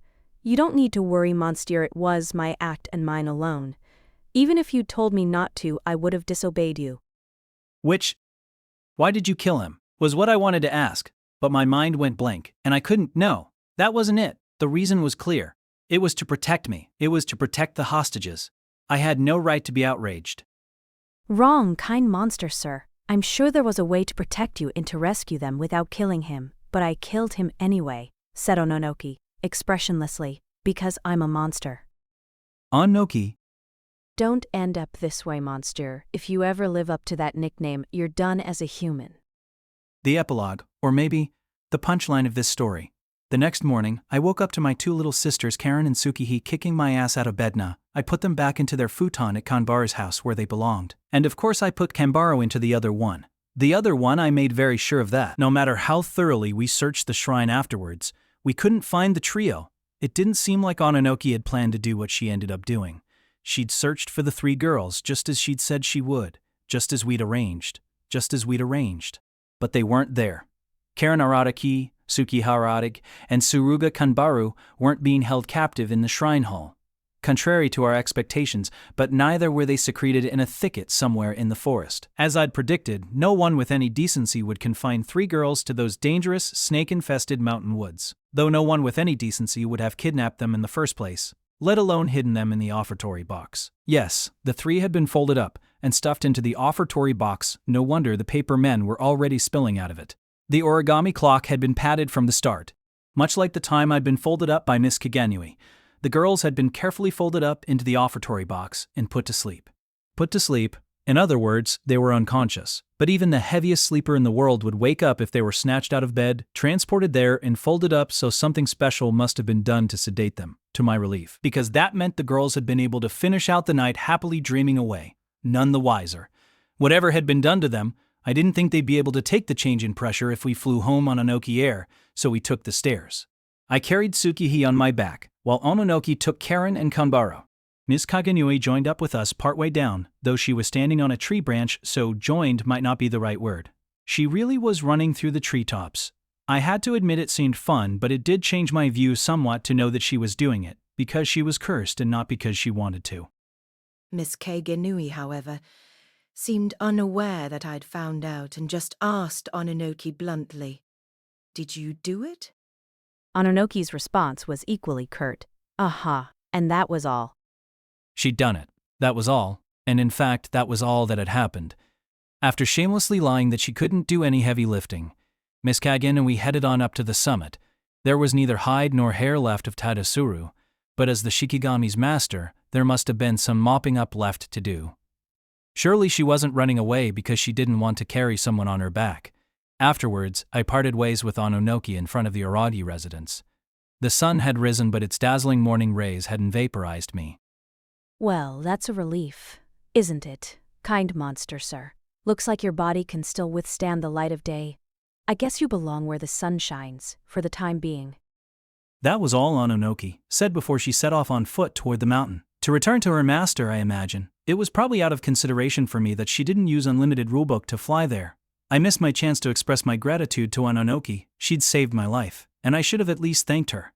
But I hadn't been able to say anything. I couldn't thank a killer, and I couldn't rebuke a savior. I obviously didn't feel like I could, but if I'd been able to rebuke her for killing Tadatsuru, I probably would have felt a lot better. Still, how could I? There was no way. Having allowed Shinobu into my shadow as a person, where would I get off criticizing Ononoki? Being a monster, she'd killed someone. That was all. Somehow, though, I felt like I wouldn't see Ononoki again. Myself. What kind of tale this had been, this tale where Tadatsuru had been cast in a role, and the answer seemed to be that it had been a didactic one, told to make me see an adorable pet doll, called Yotsugi Ononoki, as a murderous monster, and because, even if I understood this intellectually, I couldn't overcome my instinctive revulsion, it was a tale that changed my view of her irreparably, somehow or other through this and that. Whatever finagling and tricks may have been involved, Yotsugi Ononoki and I had ended up as okay friends, and opening up a rift between us must have been the very goal of that darkness. Mayoi Hachikuji, Nadeko Sengoku. And now Yotsugi Ononoki, I'd become estranged from all of them. Tadatsuru hadn't resisted sacrificing himself, in fact he'd thrown himself resignedly on the funeral pyre. That's what happened. And so… Here you go. Your Valentine's Day chocolate. After I finished my morning studies, I went to Tamakura Apartments to have Senjo Gahara help me with my exam prep. But the moment I arrived, she shoved a chocolate into my mouth. How is it? Do you like? Is it good? Come on, Koyo. Is it good? Seeing her smile, it sank in that today was Valentine's Day. I'd remembered yesterday, but realized as I chewed that with everything happening since then, I'd completely forgotten. It's good. Hee. Yes, sis. A year ago she wouldn't have pumped her fist even if you put a gun to her head. What a difference. But I guess I had changed too. Until a year ago I'd hated special occasions like Valentine's or Mother's Day, or at least they'd been tough for me. This was no longer true, and insofar as human beings are social animals, such a change might be termed, well, growing up. What I needed to share with Senjo Gahara that day, however, wasn't that sort of change, but the other thing, which you'd be hard-pressed to call growing up. Come on in, Koyo. There's more where that came from. More, huh? I started wondering what Shinobu, obsessed as she was with golden chocolate donuts, thought about actual chocolates, but I remembered what I needed to tell Senjo Gahara, and it dragged me back down to earth. I hated to ruin her effervescent mood. It'd be better to bring it up before we started studying, so when she brought me some tea I said, "Listen, Senjo Gahara." She listened to everything I had to say. The only thing I had told her thus far was that I didn't have a reflection, so she was hearing the rest of it for the first time, and then she nodded. Her high spirits indeed departed, but she didn't receive the news as pessimistically as I'd feared. So, what's the problem with not having a reflection for the rest of your life? I don't know. I mean, won't it be really conspicuous? What if people notice? If that's as far as it goes, it doesn't seem so bad. As long as you're reflected in my eyes, who cares about mirrors?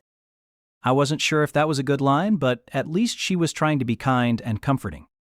Though, you are going to have to think about the future, that's for sure. If it really is irreversible, I assume you've already talked to Hanakawa about it. I wouldn't do that before I talked to you.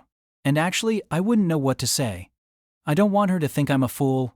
Plus, I don't know what's going to happen to me from here on out. Right now I'm just down one reflection, but there isn't any guarantee it'll stay that way. Even if I don't let Shinobu drink my blood, something else might upset the equilibrium. Was their expert diagnosis dubious? Do you want to get a second opinion? No, it's how I go about my life that's dubious. I'll go through with the entrance exams, of course, but never knowing how long I'll be able to maintain a normal life, and the good old days is all that I'm sure of. Good old days. Listen, Araragi, about Kaiki. Hun? Hearing the name out of nowhere made me jump. If nothing else, it was the first time she ever brought him up to me of her own accord. Kaiki was the kind of guy who'd say stuff like that to sound cool. He tended to dismiss things like stability, or a quiet life. He never expected life or relationships to stay as they were. Maybe he just hated feeling like he was settling down. And I was stupid enough to think that his attitude was cool. But if that's cool, Then I'm glad you're uncool. Don't you think Hanakawa would say the same now? She hasn't been telling you to behave and act proper as much as she used to? She, too. This was some point my girlfriend wanted to make badly enough that she was bringing up Hanakawa and even Kaiki, but I'm not sure I understood her. However, it got across to me that Senjogahara was trying to get something across to me. That much at least. I understood. Speaking of Hanakawa, what do you think she's up to today? I don't know. Still on the hunt for Mr. Oshino, I bet. It seems like there are certain circumstances only she grasps. Find Oshino, that's what Tadatsuru said. Maybe it'd be best to talk to Hanakawa about that as well. There were certain things that only she knew, no doubt. No mistake about that.